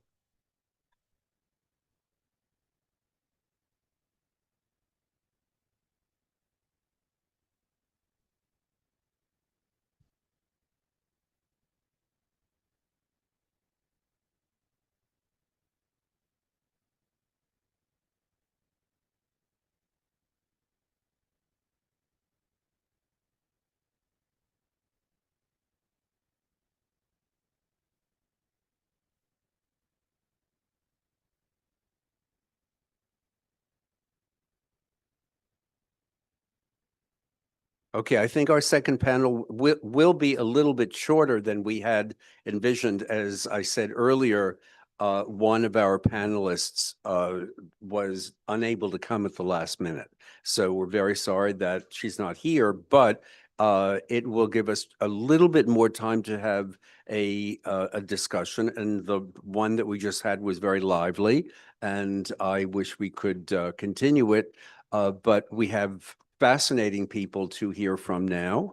And so let me just introduce them. And again, they are people who I know and who I admire and whose work is wonderful. And I just wanted to make two notes. One of them is that it was very hard to make selections for this this symposium.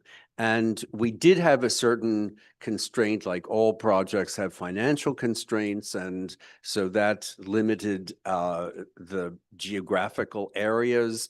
And we would love to bring people on first-class airplane flights from Nairobi and Bogota and I don't know, all over the place. And then there are also a great many people who are working in areas that are perfectly appropriate for this initiative. And so it was a huge amount of work and a huge amount of going back and forth about who will speak, and we could have done 3 such panels. So we thank those people who are here, and we thank spiritually all the other scholars who are working and contributing to knowledge about abstract art, about Fanny Sanín, and about women artists in both abstraction and figuration. So I think that thus far it has been very successful, and I'm so pleased that so many people are here. The other thing I wanted to mention before I do the introductions is that I was reminded, speaking about women artists and is there art by women and all of that, those conversations that are so important, and that what provoked Linda Nochlin in 1971, I think it was, to write her famous essay, Why Have There Been No Great Women Artists, which she first published in Art News and then later published as a book, and was then the basis for so much feminist criticism. It was the basis for Linda's own work on several exhibitions, most notably an exhibition that was in Los Angeles and at the Brooklyn Museum in 1976 called Women Artists, and I think it was something like 1550 to 1950, which was a brilliant exhibition. But of course, there were many women artists that won, and I saw it a long time ago, many women artists that one expected to see and then were not there. So the choice of, the curatorial choices are part of this, this type of effort.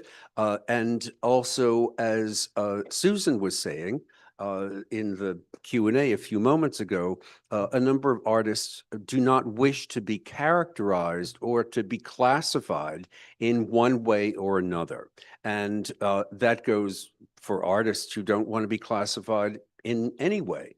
So that is always going to be a point of contention and a point of interest, and a point that curators and historians and critics always have to grapple with.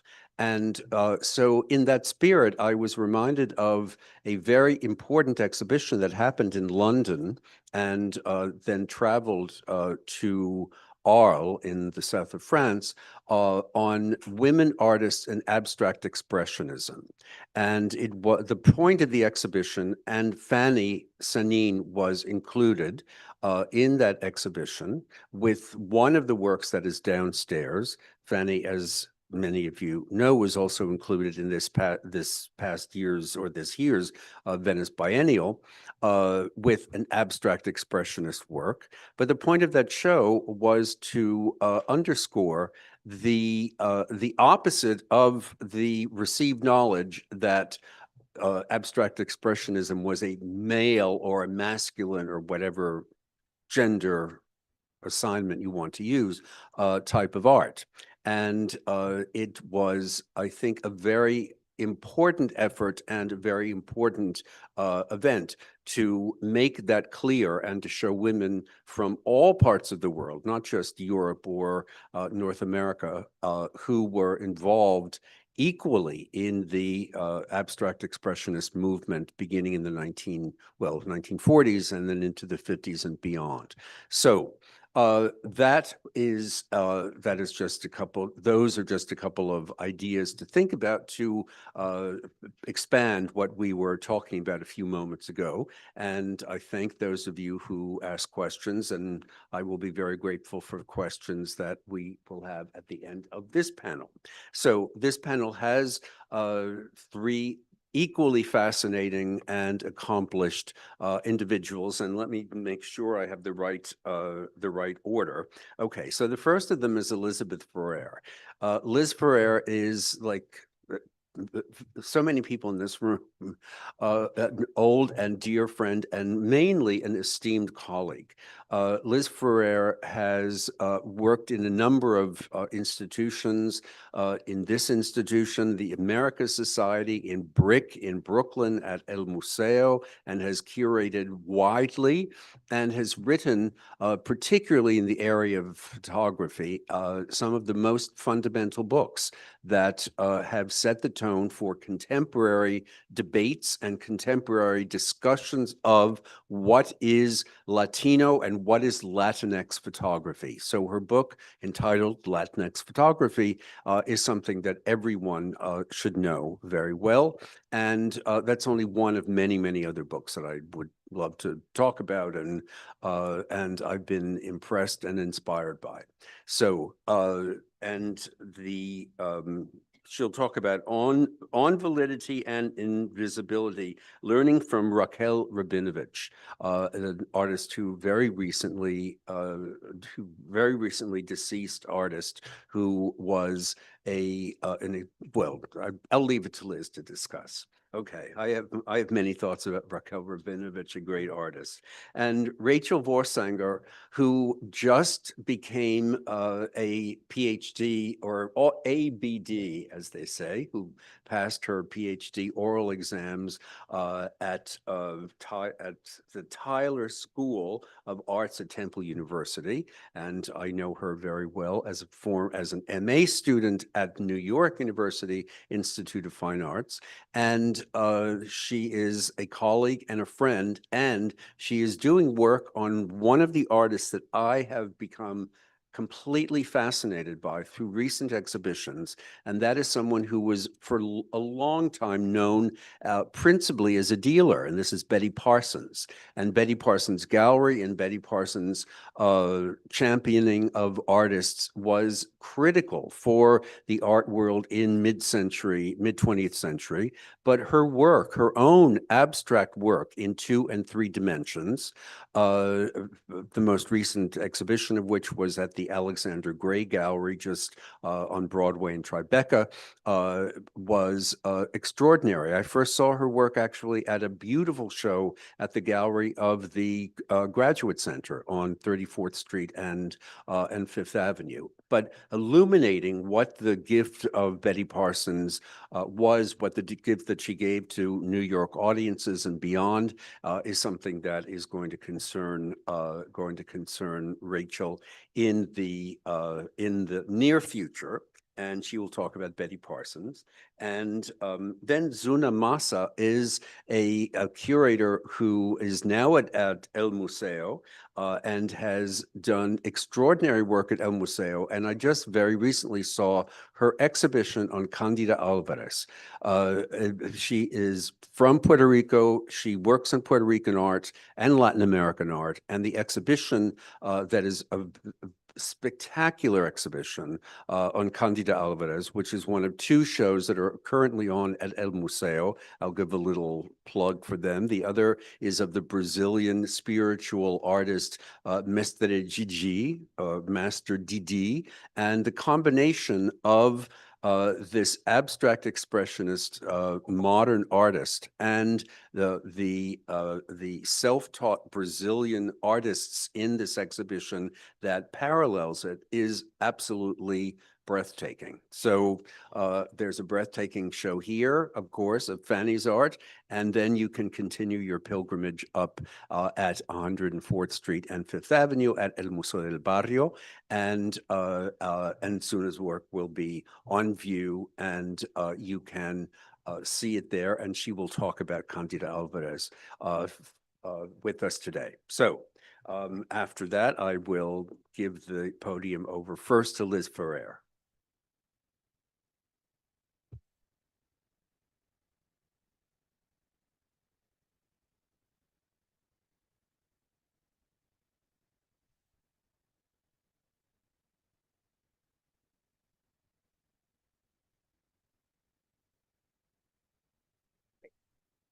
Okay. Can everybody hear me? Wonderful. Well, I want to start, first of all, by thanking Carla Lucchini and Aimee Iglesias-Lukin for organizing just wonderful event with such great speakers. It's been a wonderful 2 days. I also want to thank very much Edward Sullivan, who I think I've known for 35 years. And that dates both of us, but it's been a wonderful friendship, and I've learned a lot from Edward. And of course, I want to thank Fanny for her art, for her inspiration. That's why we're all here. And there's just so many tangents that we can talk about in terms of abstraction and modernism and women artists and spirituality as we continue. So I'll begin with my talk by letting you know that it's as much personal as it is professional. I'm speaking about an artist that I met as a young curator soon after I began my position right here at the Americas Society. And ultimately, Raquel was to mean a great deal to me and to my understanding of the possibilities and complexities of abstract art. I should also note, and we'll see those in a minute, but her art is really difficult to reproduce on paper, to project. She really wanted people to experience the work in person. And a lot of it has a very dark tonality. And she wanted you to spend time with the work. That's something that we never do anymore, right? We look at art like this, and that was antithetical to the way she wanted her art to be viewed. So you'll have to look at these images with a grain of salt and understand that really the ideal experience, like with all art, is in But this difficulty in more deeply seeing Raquel's embrace of the realms of darkness and of the hidden or the invisible is precisely what I'm going to address. She left us with an extensive body of work dating from the mid-50s all the way to the previous year, spanning incredibly 7 decades. So I have about 15 minutes. I'm only going to discuss a few of those bodies of work. So here we are at the Americas Society. When I began working here, as I said, as a really young green curator in 1990, Director Fatima Berkt was about to open the exhibition Beyond the Surface, focusing on abstraction by 3 women artists. Latin American art was gaining broader exposure in those years. It was really an exciting time to be working in the field. But abstraction was less visible than other modes, and even less so, abstraction by women. In addition to Raquel, the exhibition included the Argentine painter Alicia Croix and the Chilean Francisca Sutiel. Raquel was already at about halfway point of her career when I met her. She was an established artist, already committed to abstraction and to a profound inquiry into the nature of existence.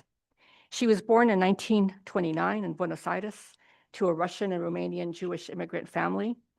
And she studied both art and medicine, the latter at the request of her father. She was imprisoned for a period in Buenos Aires at the end of the Perón era because of her political activism. By the mid-1950s, she found her way to Paris, to the Sorbonne, and she spent nearly a decade in Europe, first studying and then beginning her career as an artist. While there, she married, she had children, and then she eventually returned to Argentina during another period of political instability, prompting the family's immigration to New York in 1967. And she was nearly 40 at the time. But her timing was very, very good. Raquel encountered, on the one hand, a large community of Latin American artists who had gravitated to the city, figures like Regina Vater, Juan Downey, and Marta Minuhin, who were at the center of vanguard movements. And these artists, of course, were the focus of the exhibition right here at the Americas Society recently. This must be the place that documented the vital presence of Latin American artists in New York in this era. She also became familiar with a generation of American artists, especially painters, including Jasper Johns, who was to become a very close friend, Frank Stella, Barnett Newman, and many others. She found that their abstraction was less lyrical and more geometric, more analytical than what she had encountered in France and in Latin America. Raquel was especially drawn to Agnes Martin, whose practice of sitting and looking was consonant with her increasingly reductive and contemplative modes of art making later in the 60s. And I need to add another important point of contact for Raquel, and that's Fanny Sanín. Fanny arrived in New York in 1971, just a few years after Raquel, and also after a lengthy period abroad. Both faced similar challenges. First of all, to gain recognition in an art world dominated by men at the time, and also as artists who are both committed to abstraction and to a highly individual creative process. From the beginning, Raquel expressed a preoccupation with which she called the dark source, a realm that is not easily accessed, but one rich with knowledge and wisdom. This is what she said about her approach. I am drawn to spaces of silence in which my work can transcend its materiality, where I can access a primordial source from which ideas and inspiration come. My practice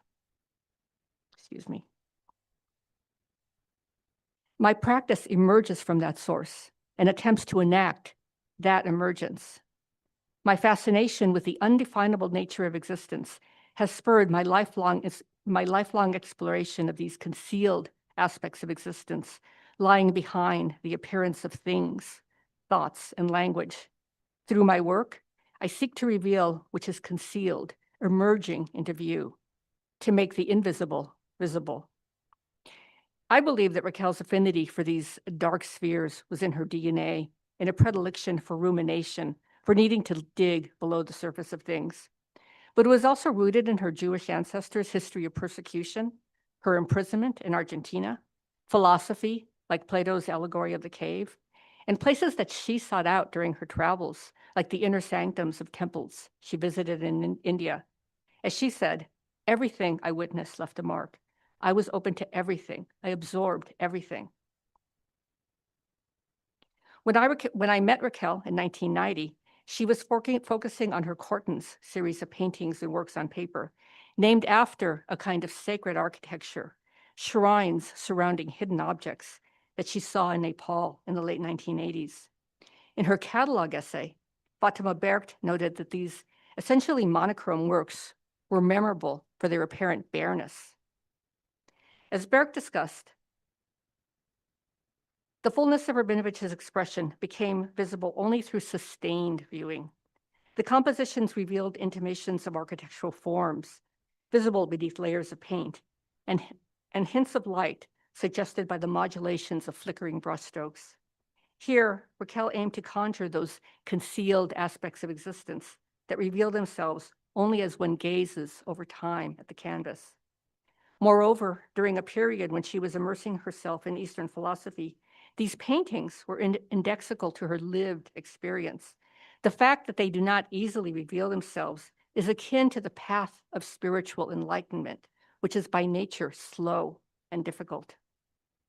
Raquel's meditation practice deeply informed her artistic philosophy.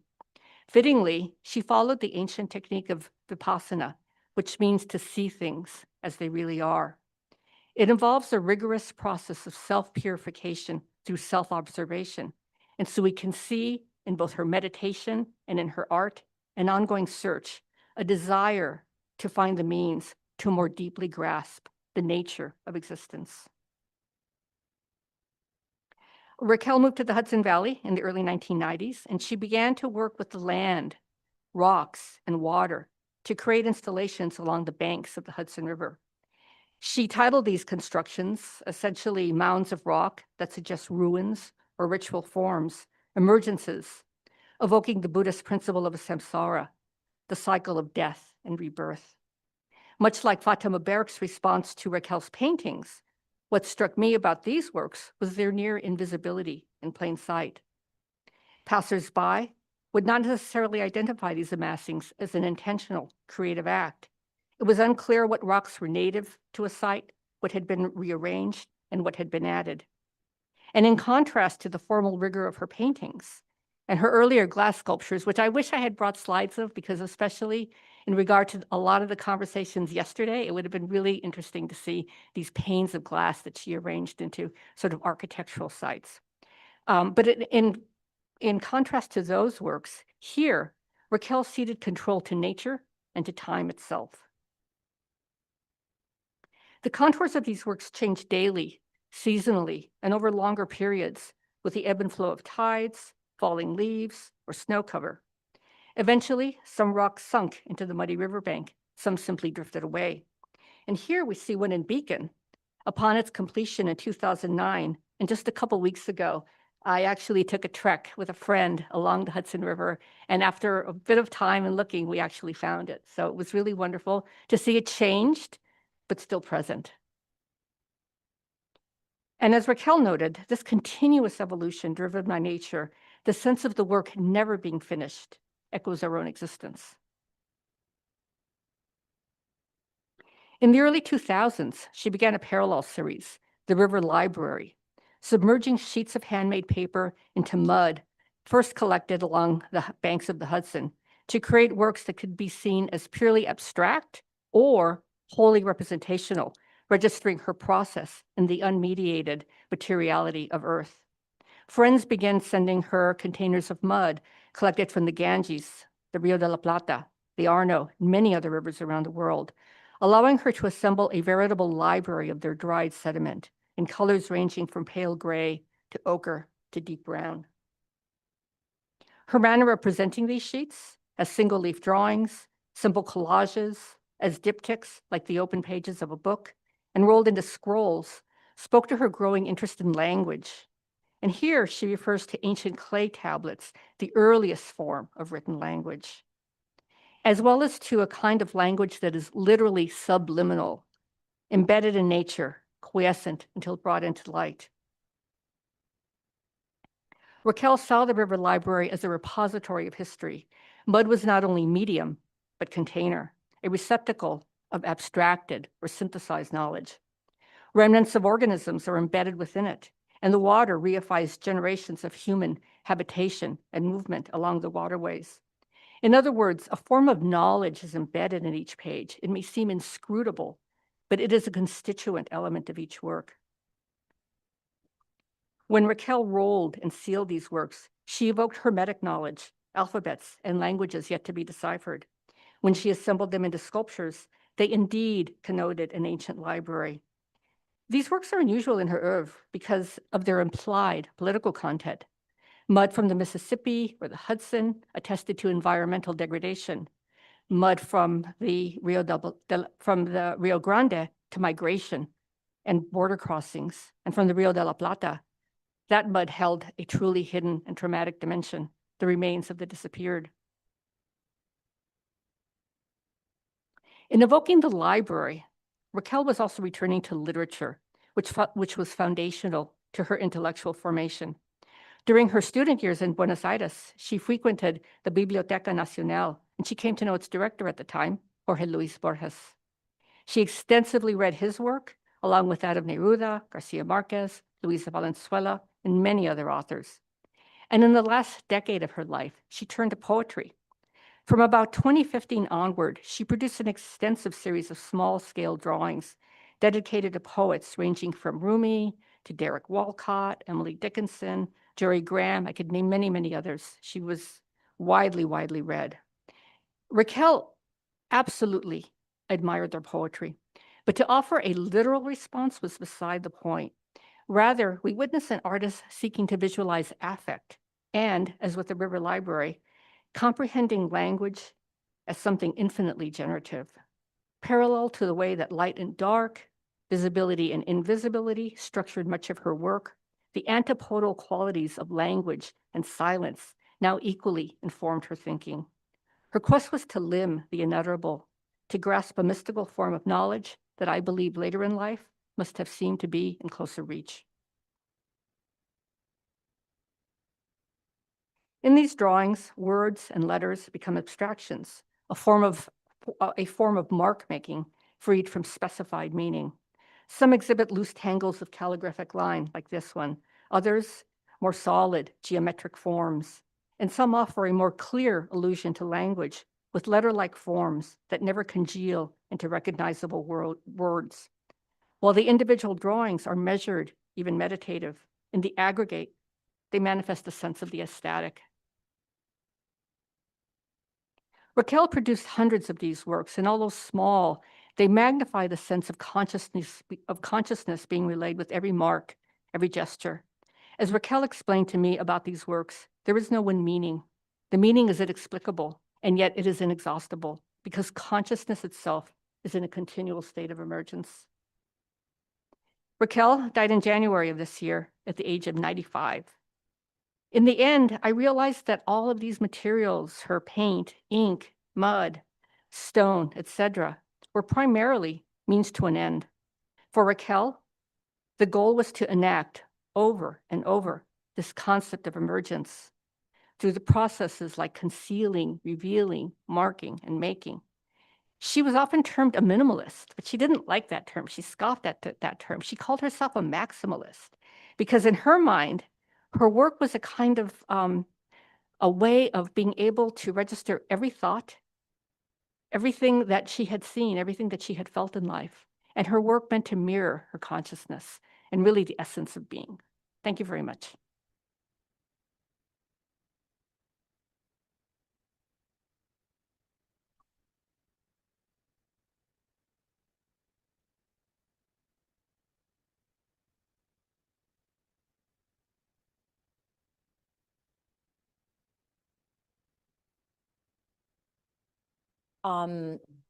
Before beginning, I would like to echo Elizabeth and briefly thank Edward Sullivan, Carla Lucchini, and Aimee Lucan for not only organizing this symposium, but inviting me to present in it. Carla, I'm grateful for your interest in my work and your ability to coordinate so many moving parts, the result of which is my literally being here today. Edward, your mentorship as my thesis advisor during my master's at the Institute of Fine Arts has continued to be an influential force in my art historical career and has shaped me into the scholar I am today. I, of course, would also like to thank Fanny Sanín for her tireless trailblazing, without which we also would not be here today. I'm honored to be speaking here amongst them and such esteemed colleagues. And with that, I'll jump into it. In the Honduran capital of Tegucigalpa, visitors streamed into the Instituto Hondureño de Cultura Interamericana, or the Honduran Institute of Inter-American Culture, to attend the opening of an exhibition displaying the abstract works of a US-American artist. The artist was Betty Parsons. Perhaps the visitors had seen this brief mention of the opening in El Cronista, which merely stated the who, what, where, and when of this exhibition. For our purposes, it is important to note that the Honduran Institute of Inter-American Culture is a binational center of Honduras and the United States. But we'll come back to that later. For now, let's move on to another mention of this exhibition, this time in Tiempo, and one that gives more background on Parsons' place in the art world, including her success running her eponymous gallery in New York, her artistic training in Paris and London, and the collections that house her work. And this is all I will say about Parsons' biography. I wish for my argument to focus on Parsons' specific vein of abstraction and her position in Cold War geopolitical diplomacy vis-a-vis her abstract art and where it was displayed. Additionally, I aim to bring to light her entanglements with other artists whose works were also on the global stage during the Cold War, but who were afforded more prominence by the powers that be, mainly the United States government, which incidentally is listed here as the reason for this exhibition tour. In the second paragraph, the exhibition of the works of this American artist is made possible through the sponsorship of a traveling exhibition that will tour Latin America under the auspices of USIS, the United States Information Service, Washington, something else we'll get to later. For now, let's return to the exhibition at hand.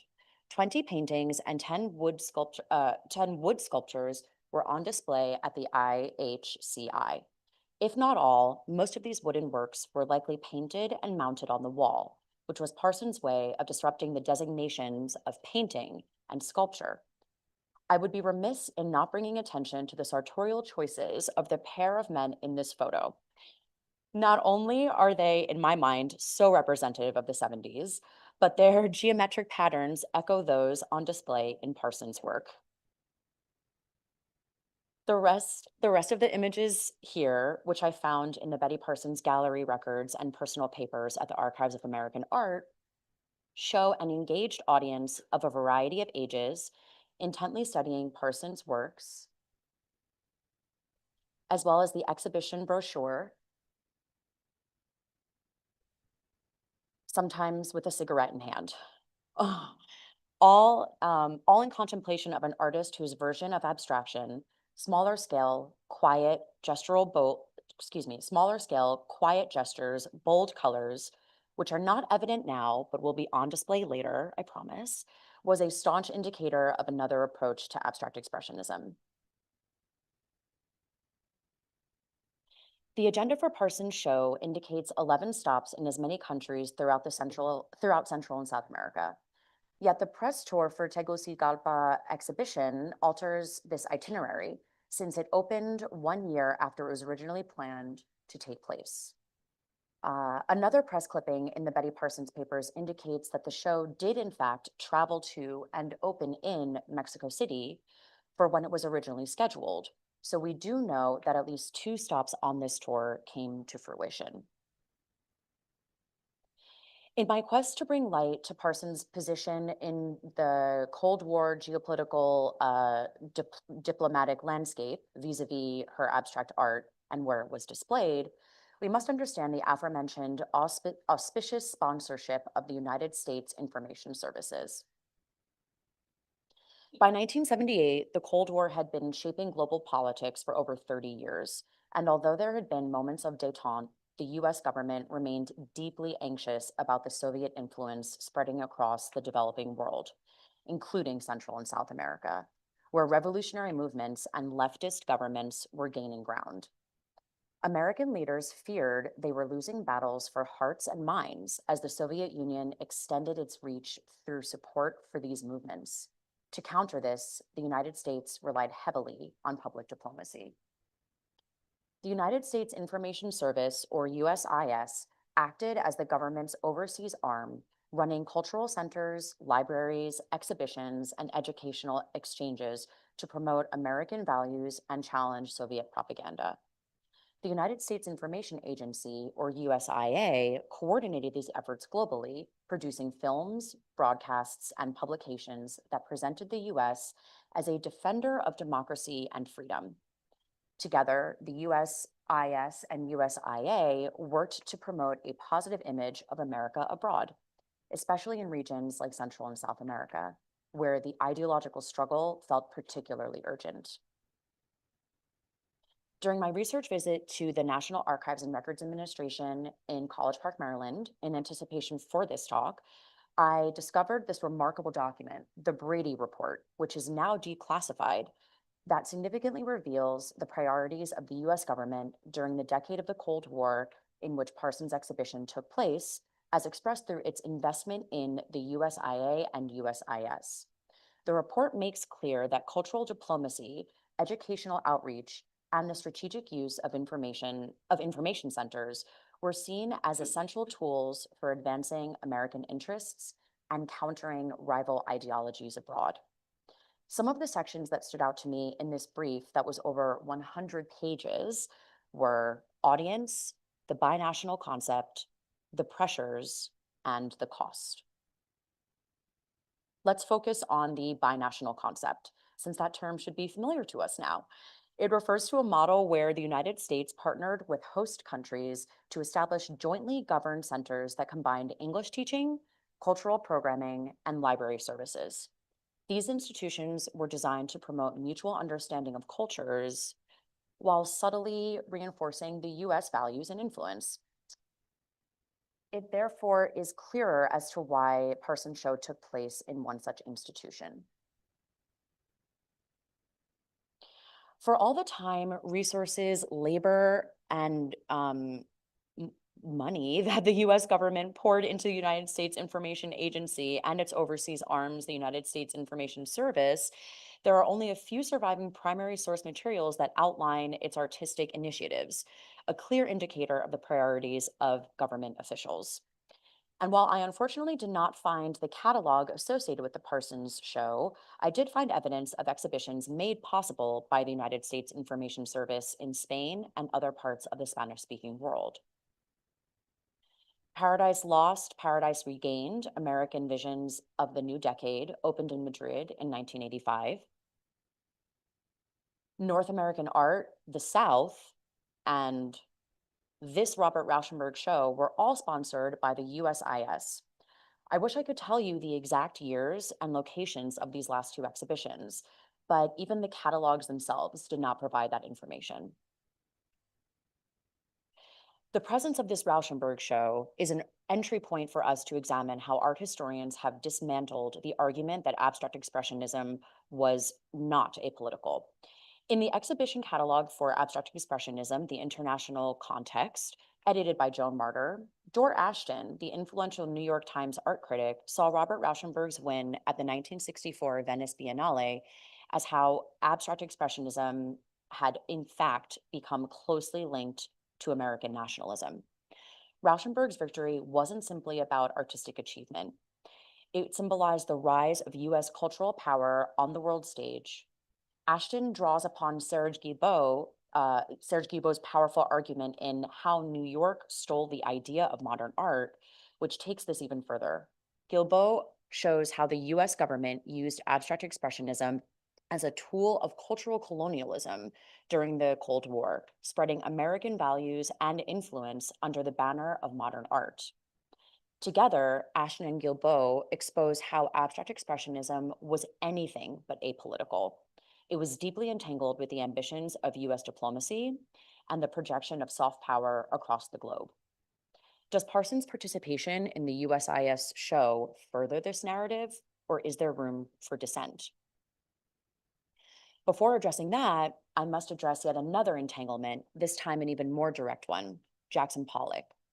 When Parsons took over Peggy Guggenheim's Art of This Century gallery, Pollock remained on the roster. Parsons gave Pollock a platform and catapulted him into the center of the New York art world, where he quickly became the heroic symbol of modernity and the US's superpower status on the global scale.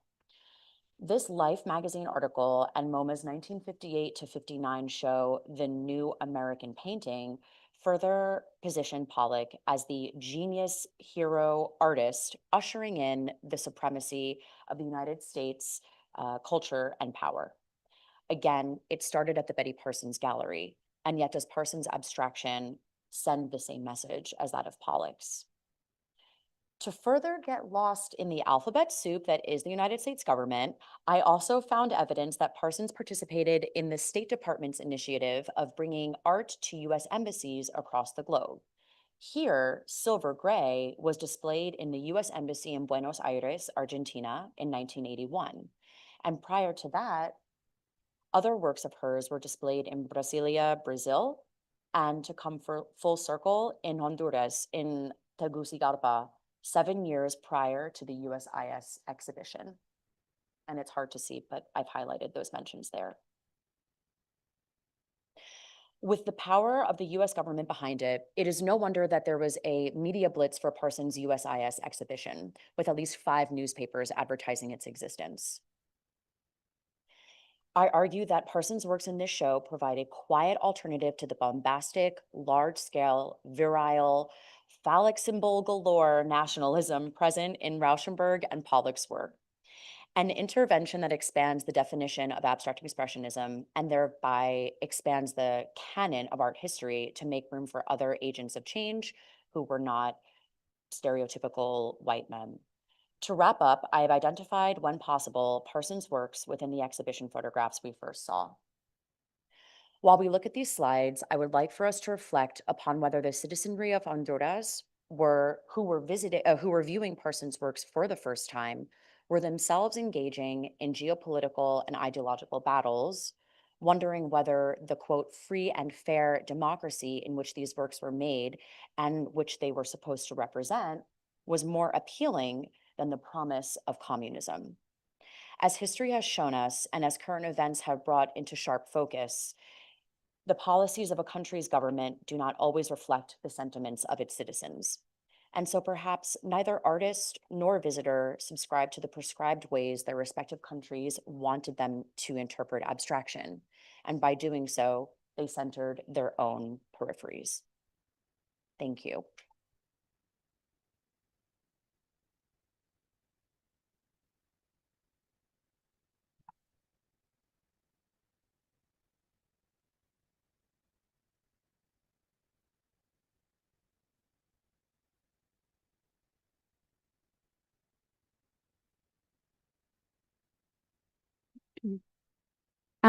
I will simply start by saying thank you to the Americas Society. Thank you to Fanny. Thank you to the scholars here today, the scholars before me, and of course, thank you to Candida.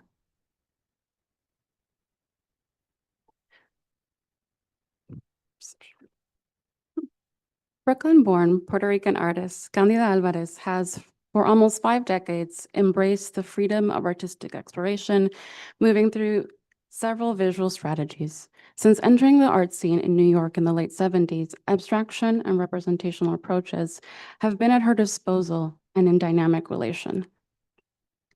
As art historian and curator Kelly Jones rightly pointed out, Alvarez, and I quote, not only moves between mediums with ease, but also between representative and non-objective modes. For the artist, abstraction is not a withdrawal from reality, but part of it, proof of perception, part of what she saw in her life on the 14th floor. This quote references Alvarez's upbringing in public housing in Brooklyn as a formative experience. Currently on view at El Museo del Barrio, Candida Alvarez Circle Point Hoop, organized by Rodrigo Maura and I, is Alvarez's first museum survey. This exhibition highlights the non-hierarchical dialogue between non-representational and representational modes, alongside Alvarez's commitment to formal rigor, the use of memory, culture, and daily life as source material and strategy, and the embrace of conceptually derived painting strategies. For today's convening, I wanted to consider specific bodies of work in Alvarez's career that track the push and pull between abstraction and representation. Writer and colleague of Alvarez's, Terry Myers, who organized a survey of her paintings in 2017 in Chicago, her home of 25 years, wrote this in relation to Alvarez's practice, and I quote, "Paintings may be made with instruments, but they can be instruments too, measuring all types of relationships between art and the world. With this in mind, I will present her use of multi-panel compositions, the schematization of visual references, and, quote, camouflage abstractions as key examples of strategies devised explicitly from this relationship.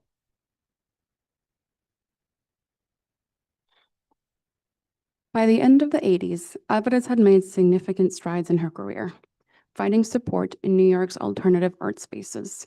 After graduating from Fordham University Lincoln Center in 1977, Alvarez participated in residencies at the Skowhegan School of Painting and Sculpture and the Studio Museum in Harlem.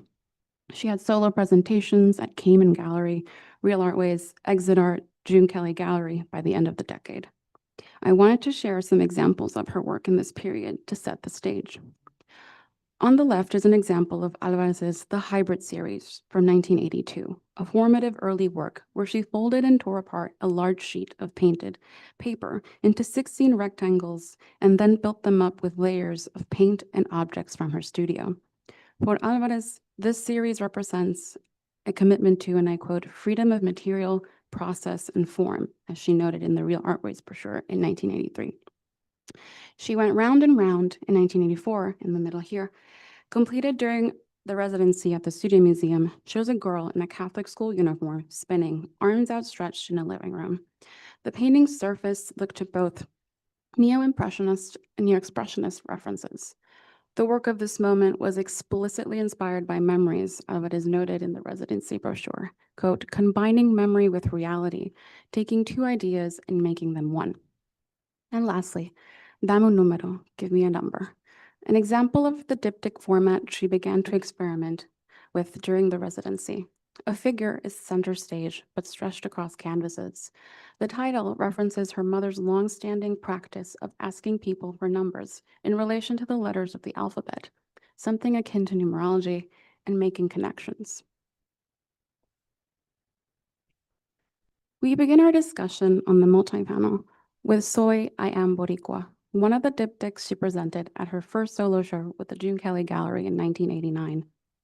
Through the diptych and eventually the polyptych, she found an effective format to keep the integrity of the painting, to weave both representational and abstract modes in service of storytelling, pushing further and further into the abstract. These diptychs included biomorphic forms, chromatic expanses, and figures. Alvarez shared the process of creating soy in a recent conversation with curator Carla Acevedo Yates for the Brooklyn Rail. At the time, she was building works, stacking and connecting panels as an almost architectural gesture, aligned with her formative experience of growing up on the 14th floor of public housing in Vinegar Hill, Brooklyn.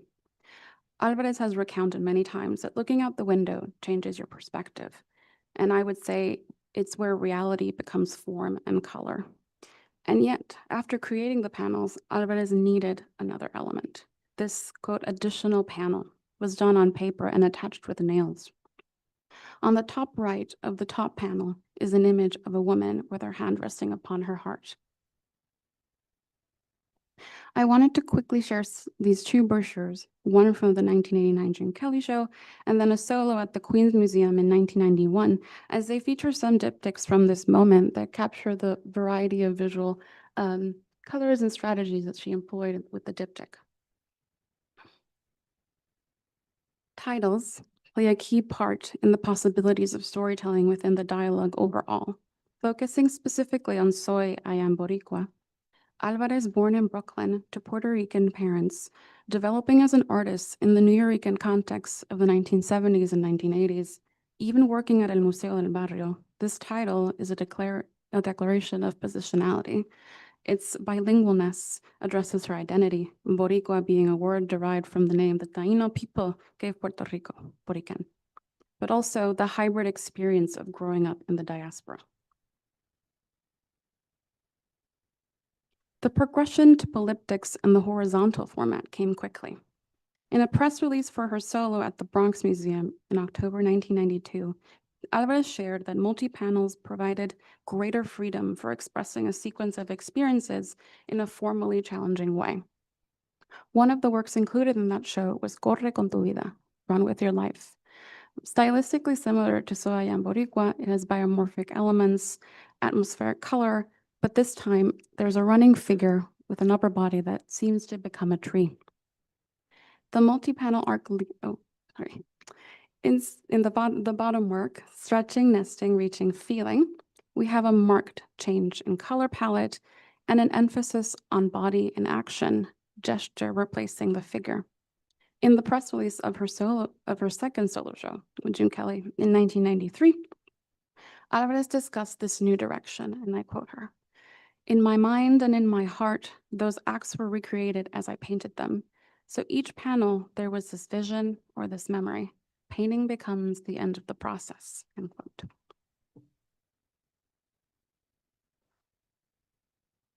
The multi-panel arc leads us to the Sisters Polyptychs that same year, when Alvarez was invited to a residency at the Addison Gallery of American Art, where she pursued this reduced muted palette, gestural motions, and forms applied with her bare hands. Sisters 1 and 2 were painted individually, as in the panels individually, conceived of as one, but ultimately configured as two related works. Recognizable forms weave in and out of the panels. The process of the application of paint takes center stage. 1 speaks to memories made visible, and 2, abstracted feelings, to paraphrase Alvarez in a conversation with the writer Rebecca Walker in 1993. When asked about how she engages the space between abstraction and figuration, she replied, and I quote again, "It's always been about some form of sympathy, or some form of resolution, or some form of ambivalence about what we know as abstraction and what we know as representation," end quote. Turning to the next approach discussed in this presentation, the schematization of visual references. Trying to find a nicer word, but that one will do. We looked to 1995 and 1997, when Alvarez's visual methodology shifted at graduate school at the Yale School of Art, where she completed her painting and printmaking MFA. Alvarez has shared often how the critical question of artistic intentionality was from Mel Bachner, her graduate school professor, asking artists in his classes what their intention was. This question led her to move on from the work that had given her recognition to an economization of the literal, familial, figurative, and representational elements. The relationship to the body, memory, and life was filtered through new materials, strategies, and a decidedly abstract mode. In a recent conversation we had, she shared, and I quote, "Dismantling something that is very familiar," end quote, has always been enjoyable to her. And this has guided my reading of her works from this moment onward. Mambo Diamond in the middle, and Mambo on the right, 1996 and 97 respectively, take the tracing of her steps while dancing mambo as guides. Bolero, an early work on the far left, referencing dancing, is an interesting counterpoint to her changes over relatively a short time. The once figurative element of her multi-panel works made for enigmatic schematics for composition. Dancing, with its spontaneity and structure, is echoed in both works. Materials translated into very different manifestations of this idea. Mambo, specifically, the use and placement of nails is intuitive, and the use of nylon twine, a tracing of movement. In Louise and Roofing Nails, left to right, Alvarez took the pencil and paper game Dots and Boxes, which she learned from her father, as a diagram. In Louise, we can see a grid with circles within each square. The game begins with an empty grid that two players must try to take over, one line at a time, complete in boxes to win points, marking the squares with their identifier. In this case, the circle, an important form for the artist, which is a topic for another day. And yet, Louise also references a family member who loved hats. The circle becomes this element in a sort of diptych. In 3 Pounds of Roofing Nails, Dots and Boxes take center stage, complemented by significant material experiments. Alvarez applied flash paint, which she had learned about through Bachner, directly on the wall, and used roofing nails as the points of a freely done grid. As if a game has been started and abandoned, chalk lines sparingly connect the dots. 3 Pounds of Roofing Nails debuted as part of the artist's MFA thesis show and has been restaged for a Museo show, as seen here. Alvarez, who at the time also befriended Solo Wit and was inspired by his wall drawings, decided to explore these strategies herself. The title obscures the game by focusing on material, a nod perhaps to the naming conventions of artists of the 60s and 70s, but I can report, after eavesdropping many audience conversations during our recent Museum Mile Festival, a lot of people knew about the game. Lastly, we must consider her work over the last 15 years. Alvarez accepted a teaching position at the School of the Art Institute of Chicago in 1998, where she remained for 25 years. In the artist's own words, and I quote, "New York was where I became an artist. Chicago is where I expanded my vision," end quote. A few terms have been used to describe the strategy at play in these works, be it camouflaging or collage, as she notes. These both ultimately speak to a strategy of playful obfuscation and amalgamation. To construct these abstract paintings, Alvarez explicitly combined visual references into patterns, forms, and color. Using an archive of iPhone photos, clippings, to modernist paintings, she picks and chooses elements, one or more, the forms of leaves, the silhouettes of a body, to construct her compositions. Then, drawing on canvas or linen, she builds the work through color and form using acrylic, enamel, oil, flash paint, and glitter. Speaking about this work in 2013 for a solo show at Hyde Park Art Center, she said, "Grasping for familiar terrain, I find myself immersed in a relationship that tracks, exchanges, and shreds the world of news, front page photography, a friend's snapshots, art history, and memory into a subjectless pictorial mashup. I use drawing and painting to dissolve the edges, using collage strategies to hijack and blur out narratives." A great example of this strategy is Mary in the Sky with Diamonds from 2005. Alvarez used a photograph of a Sri Lankan fruit market and other images from her time teaching in Ireland as compositional starting points. I should note, I have chosen not to explicitly know the exactness of the images used because this would not have been available nor apparent even for audience members.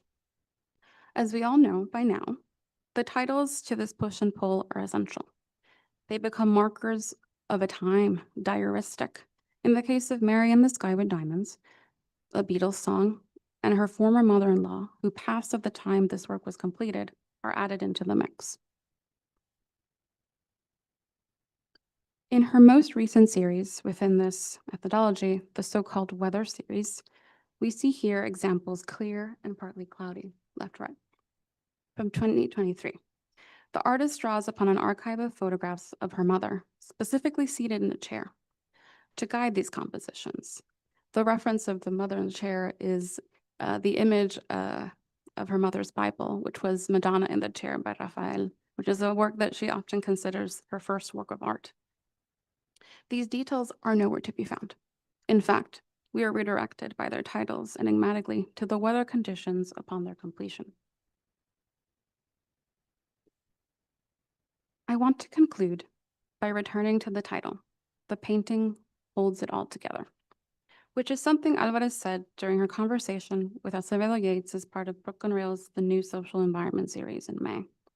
It came up during a discussion on Alvarez's embrace of conceptual and abstract methodologies versus figuration and what these approaches provide. Discussing Mary in the Sky with Diamonds specifically as a work with many visual sources, Alvarez said that essentially the painting holds it all together and pushes it back. The it refers to all these strategies and references I have presented today. The paintings contain all the push and pull between representation and abstraction, which provides ample points of entry, regardless of the labels used. Looking ahead, I hope to dig into the contextual relationships of these strategies in relation to her peers and other critical discussions at the time, and to nuance the formal components, as Alvarez is a formalist at heart and deeply concerned with the ways of making a painting. I would like to continue diving into the formal components, but for this stage, I will leave it at there. So thank you for your time.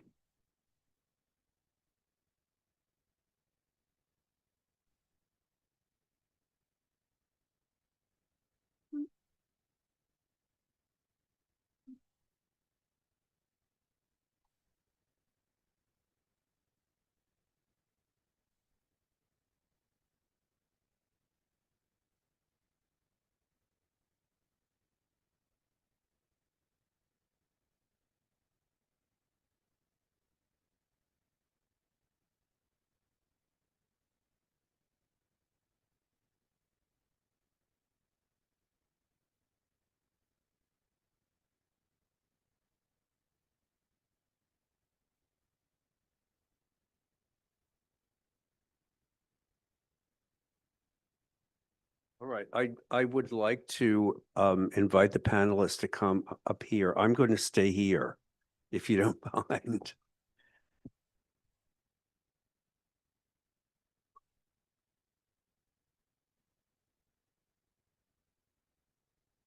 Okay. So lovely.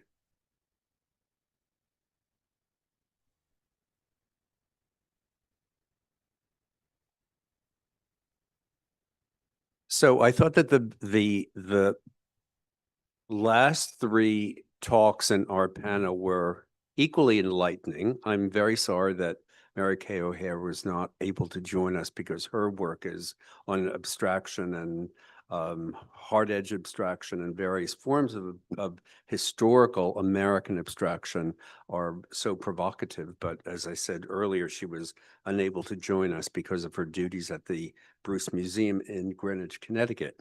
But I don't want to with our last three panelists to ask many questions. I just want to provoke a few thoughts that you might want to comment on in that relate to each of your papers, and then again turn to you because you have proved yourself to be such a wonderful and attentive and interesting and interested audience. And please feel free to ask our panelists anything that occurs to you that has to do in a reasonable way with their papers. So I loved the variety of approaches and to these three papers. And I, just thinking about Raquel Rabinovich, the first thing that came into my mind was what I wrote down, the anxiety of abstraction. And that I kept thinking about that. It's actually a subject that I've thought about for a long time, that working, whether it be in a painting or in sculpture or in any other form, including forms such as film or particularly in forms of art that are by their very nature abstract and can be narrative, but are probably not, such as dance. And what does that mean as opposed to creating a work of art that is explicit about a story? So this idea of abstraction as not evading figuration or evading storytelling, but rather distilling so much, in many cases, distilling private emotions and past experiences into something that is a person, in a sense, a personal icon that the artist understands implicitly and then leaves open to the widest amount of interpretation on the beholder, on the part of the beholder. So that is what I refer to as anxiety of abstraction. And I'd love to have somebody comment on that. And then another thing that that I was provoked to think about, again in Liz's paper, about poetry and art, and the old, very ancient dialogue about poetry and what is more perfect as an endpoint to creation. Is it poetry or is it painting? I mean, this is a Renaissance concept that takes up an ancient binary. So the idea of creating a painting or creating a sculpture or creating an area of rocks along the Hudson River is a poetic act. But how does poetry, in the case of Raquel Rabinovich, work into the creation of a concrete work of art? I was fascinated by the paper that we had about Betty Parsons and Rachel's use of both politics and the very, I think, deft explanation of biography, because in the case of what you were explaining, that is a key issue. And of course, there are many people who believe that biography and artistic practice are inimical, that they cannot go together. I don't believe that as a social art historian. But I think that what you did with that was very provocative. And I think going deeper into the politics of the Cold War era in the United States, especially in the art market, is something that has not been looked at as much as I would like it to be. So I congratulate you very much on that. And I was particularly intrigued in the talk about Candida Alvarez by Zuna of the what you could call, and I'm not using this as in a negative sense, the eclecticism of abstraction.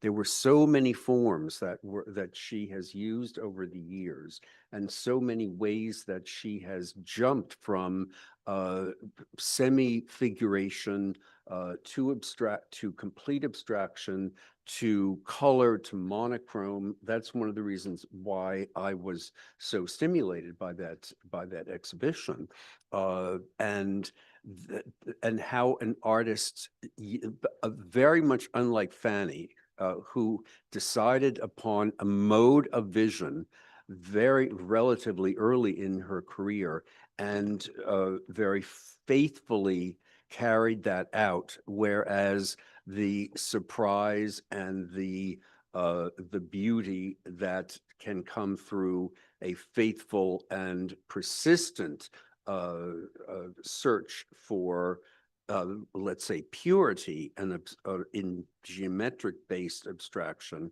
in Fanny Sanin's work is turned on its head, and the constant sense of reinvention in the case of Candida Alvarez is so outstanding. So those are just some of my ruminations on your very evocative papers. And I don't know if you want to either elaborate on those, or we could pass directly to questions from the audience. Yeah, I'd love to address the questions that you asked about Raquel. Yeah. So there's two issues, but I think they can kind of be combined. I think one has to do with this anxiety of abstraction, and then poetry and how poetry distills experience, word, languages. So what I see in Raquel is that I don't see the anxiety so much as I see abstraction as freedom. When she was in Paris very early in her career, she was studying in the atelier of André Lotte, who's a cubist. And her very early work does have some representational elements.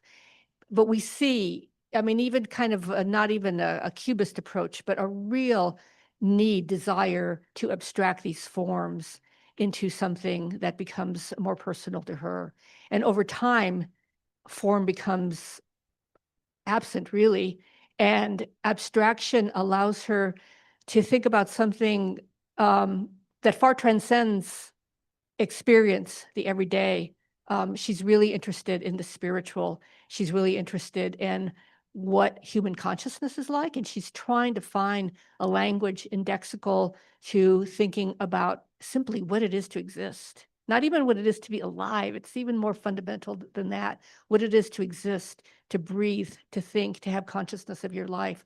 So abstraction became this very free way, whether she was using, painting or works on paper or mud or rocks, allowed her to think about how we create, how we evolve, how we exist, continually changing, continually evolving.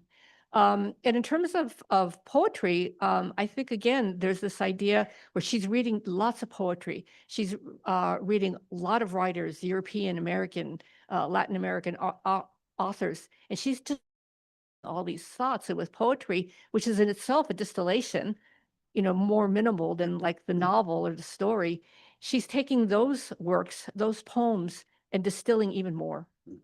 And so I think that this idea of sort of distillation and going to the really essence of things was really kind of at the heart of her project. Yeah, and I'm also very interested how she immerses herself in nature, particularly with the work on the river. Yes. And I loved your re-encountering of that as it evolves and as it changes with time. Just very quickly, I didn't talk too much about her time in New York. She came to New York. She worked in, I think, Tribeca for a period. And then because of her husband's position as a scientist, was out in Long Island for quite a while. And there was this kind of tension of not being in the city, but eventually she did come back.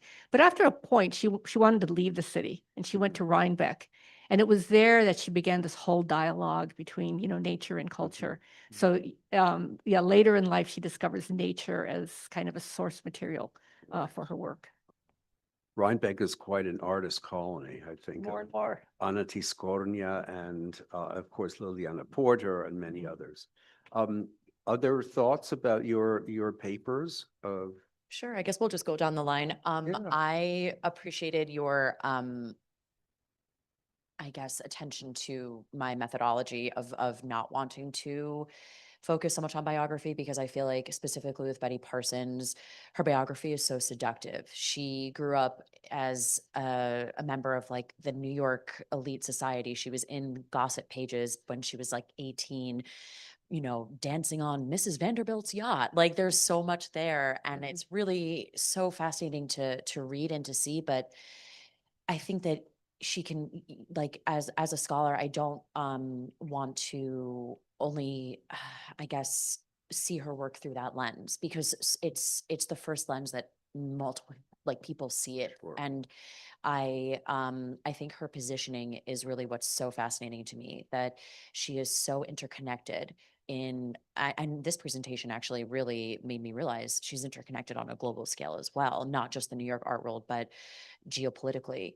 I was so surprised to see her mentioned in the Arts and Embassies program more than once, but I didn't want to like confuse everybody with so many acronyms, but she's mentioned more than once with the Arts and Embassy program. And so I'm much more interested in using her position to like deconstruct and peel back layers of like, honestly, sort of like connective tissue, and seeing kind of what the trying to ascertain what actually her work means in these different contexts. Yeah, right. And any further thoughts about Candida? I mean, I'll just be brief and say that it actually was a surprising moment for me to kind of see the links with like Raquel and Candida in terms of, you know, wanting to defamiliarize something, or like this endless quest, because I think that's at the core of Candida's practice, this endless curiosity. So it materializes in many different strategies. But on the flip side of that, I think that kind of unpinnability, right, made it kind of difficult for people to understand her perspective. And, you know, as a Latina, a Puerto Rican woman in the art world, I think that the ability to not pin her has been like a double-edged sword, I think. And I think now when people see the breadth of her practice, I think a lot of people have seen bits and pieces, you kind of start to understand the larger arc. And even I'm still kind of trying to understand it. Yeah. I think it takes years, and I welcome them. So I'll just leave it at that. So keep on keeping on. I guess so. So other thoughts, comments for the last few minutes here? Here's one and there's two.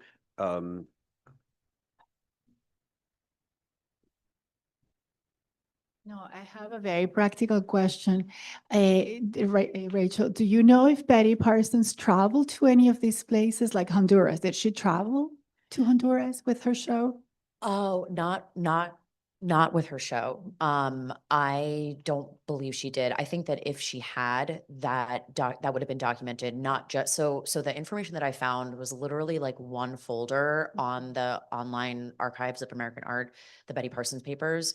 And that was it. Like there were no other folders even about the other stops of the journey. And so the legs of the tour. And so I think that if she had traveled, it wouldn't have just been in that one folder. Like she has journals and contacts. So I really, that's why I went to the National Archives and Records Administration to try to find, because I figured if any other information was out there, it would be online at the Archives of American Art. And since it wasn't, I was like, let me try to do the government side. And then I was sorely disappointed when I realized government officials don't really prioritize arts initiatives. And so I found really interesting declassified documents, but nothing specifically about that. He probably would have been on those pictures too, so. Exactly. That's a great point. Right. Yeah. There was another question.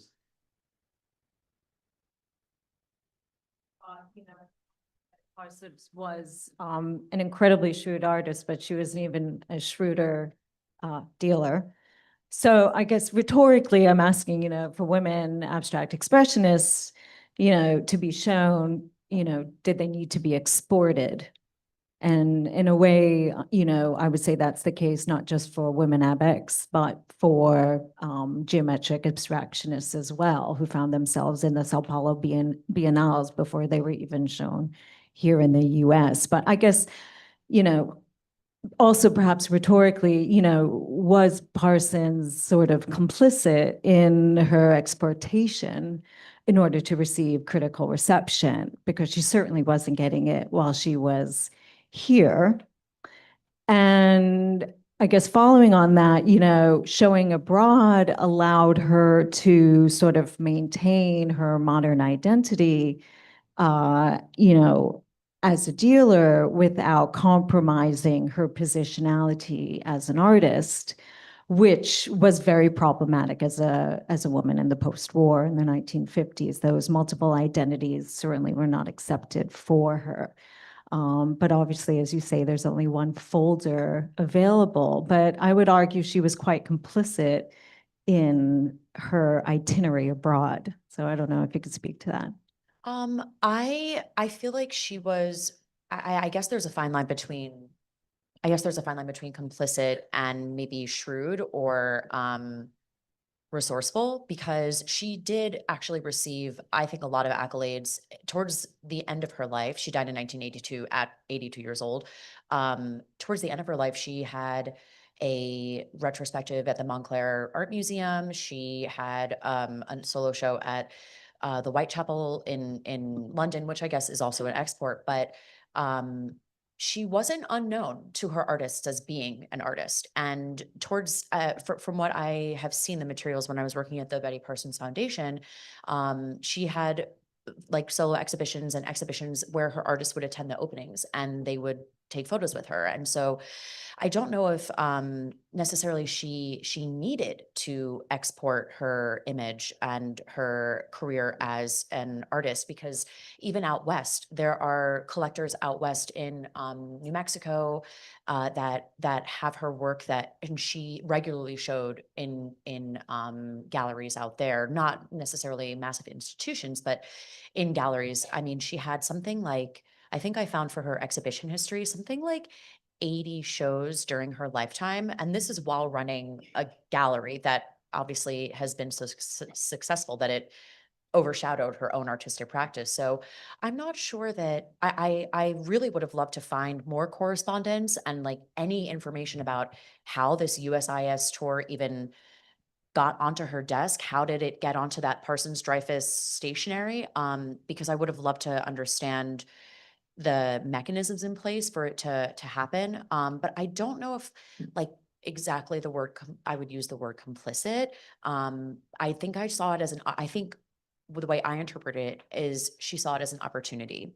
And Okay, opportunistic, I would say might be a better definition for Betty. well, but- I guess you got to do what you got to do. I was really moved by the exhibition photographs because it was the first time that people were seeing her work, but it wasn't just that it was in Central America. It was, I'm not sure that many people would have seen those types of abstract works that she made when she was exhibiting out west, or even at Whitechapel. A lot of the works were wooden sculptures. And so to see works on paper, to see paintings was just really refreshing, because I think that's more representative of her dedicated art practice. She was making works on paper since from the beginning, from the 20s, when she was living in Paris and studying art there. So I guess you could say opportunistic, but I also wonder if it's a way of a woman artist playing by the rules of the game that were established, and she just had to navigate within it. Undoubtedly, kudos to her, of course. Yeah, that's right. Oh, no, I'm not ignoring it. I'm not ignoring it. More just, yeah. I had to intervene. I'm writing a biography of Betty Parsons. So I just wanted to intervene to say that I don't think that she was being opportunistic, but I also don't think in any way that she was unaware of the uses that her work was being put to. Betty was born in 1900, and she was patriotic. which I know is kind of a bad word now. But you have to imagine, looking back in time, without kind of the encrusted history of the last, 20 years, people were optimistic about the United States, and they did see the United States as a positive alternative to what they were seeing in communist countries. And so I don't think that we need to dig too deep to understand why Betty would be willing and active in trying to promote this kind of exhibition. And as far as Art and Embassies is concerned, for many years, she loaned works from her personal collection to the Art and Embassies program, not just works that she had made, but works that she owned by other artists. So I don't think that there's too much mystery here in how this happened. She also was very involved, especially in the 30s and 40s. She was very close friends with people who worked in the Roosevelt administration, and she had a lot of deep connections within left-wing government. And, this was her social circle. She was friends with artists, but she was also friends with people in high society and government. So I don't think it's that mysterious how she became involved with this exhibition. And I would urge you not to read too much into it from a contemporary standpoint, as far as, her being taken advantage of in some way or exploited. I don't think that's what was happening at all. Oh, I didn't think that that's what was happening either. There's a question right here.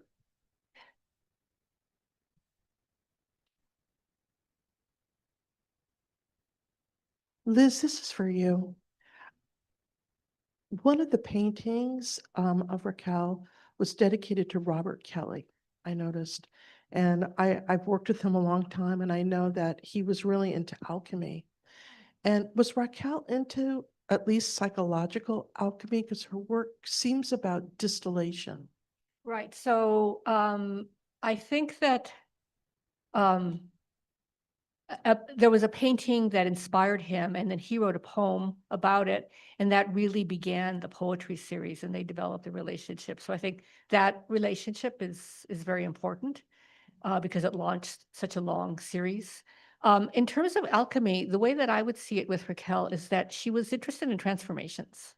Another thing that I didn't have time to really talk about, and also going back to this glass work that I mentioned, she talked a lot about entryways, portals, or like with the emergences, going from dry land to wet, this idea of moving to different planes, moving between different materials. For her, it was all part of that same thing. It was all part of that emergences. She said when you would go from one point to another, you were recreating yourself. Something new was happening. And she was just very preoccupied with what the possibility is of our continually evolving nature, whether it's a human being or whether it's nature itself. So I don't know that I describe it as alchemy, but kind of the transformation, change, portals, all that was very interesting to her. Thank you. Good.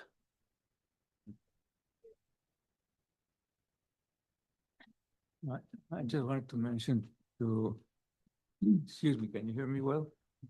Okay, about Raquel, and you said you had a very short time to talk, so you couldn't talk about everything. But maybe you could talk a little bit about the period where she worked with glass that were hinged together. Right. So I was mentioning that. So when she was in New York, she began to do these public sculptures that were in places like the Plaza at Lincoln Center. I think one was at a university. She worked with a fabricator. These were large scale sheets of glass, some of them that were in tones, shaded. And she would present them kind of like as not exactly a labyrinth, but kind of as an architectural space where you could move through. She worked with little maquettes that I believe still exist in her archive. So she would kind of understand how these things would work, and then they would be scaled upwards. For her, these were really important because again, it was part of the same thing. Sometimes you would encounter depending on the kind of glass you used, sometimes you would encounter your face. They would be like a mirror. Sometimes you could see through them and see somebody on the other side or what was going on the other side. Sometimes they were dark. You would encounter nothing. And she was interested in this possibility where you would walk through and have these different experiences of vision, which again become like this idea of like how we understand things, how things are revealed to ourselves, how we reveal ourselves through this journey, through this intellectual journey of life. And I'm not sure that any of those exist anymore, but there's some good photographs of them. Good. Okay, let's have one last question and then we'll proceed on to one other point. I don't mean to hold us up, but Zuna, thank you for your discussion of Alvarez. I was really struck by your mentioning of camouflage for those bright Technicolor abstract works at the end. And I would just love to hear you speak a little bit more on that. I mean, it called to mind, as your talk beautifully did, what it means to camouflage versus reveal reality through abstraction, to merge subject and environment. It feels like, but also then this militaristic reference. I think there's just so much that feels apropos about the work and really exciting about that term you mentioned and that reference. So thank you. Sure. I mean, like I said, the terms have varied, and I think people have chosen camouflage because of the way the forms kind of echo that. And there's one or a few works that are sort of explicitly about landscape, and I think that's like a valid, the relationship between hiding and the environment. And there's a whole section in the exhibition about this ideas and how they like change. But I think ultimately it's also related to collage and this idea of piecing together all these different visual references, and ultimately how, there is a sense of hiding, I think, by keeping the work open through all of these references, I think is part of something that she really comes back to. She never wanted me to like completely define something for audience, like for the audience, like in a label. She'd be like, you're giving it away too much. Even in the ways that I've already said, how she builds them is already a little bit too much, and why I wouldn't have included the images. So I think the sense of camouflaging is probably also tied to, revealing the self and the diaristic. I think that's something not to be dismissed about, an artist who, in some ways, they're meant to talk about identity, and Candida kind of resists that, but also encourages it. And I think that's also a part of the whole camouflage conversation. And I hope I've answered some of your question. Yeah, thank you. All right. Okay, so there's one last question from the audience in the ethers or wherever they are. This is a question from Fernando Castro to all panelists.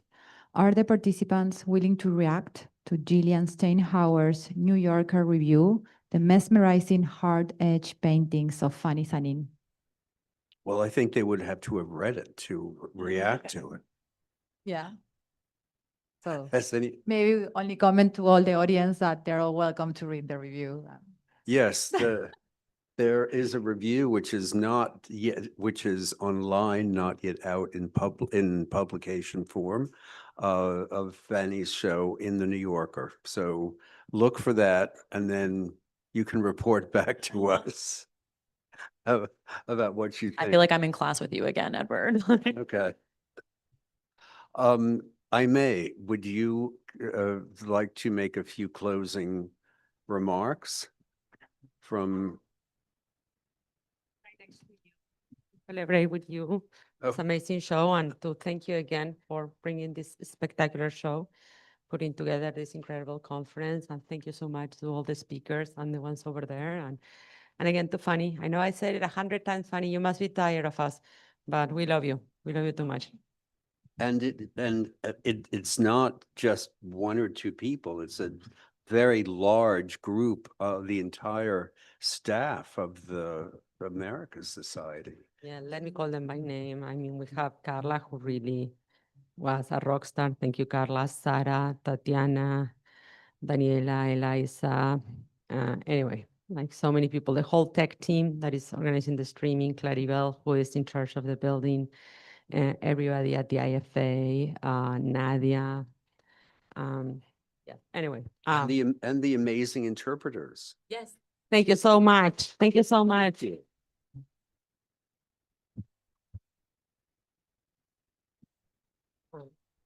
And thank you all. I mean, to have a full house on such a Well, it's not such an amazing weather today, but it's still the summer. It's really great. So thank you so much for coming. And we have refreshments out the door to the right. So please join us. Thank you.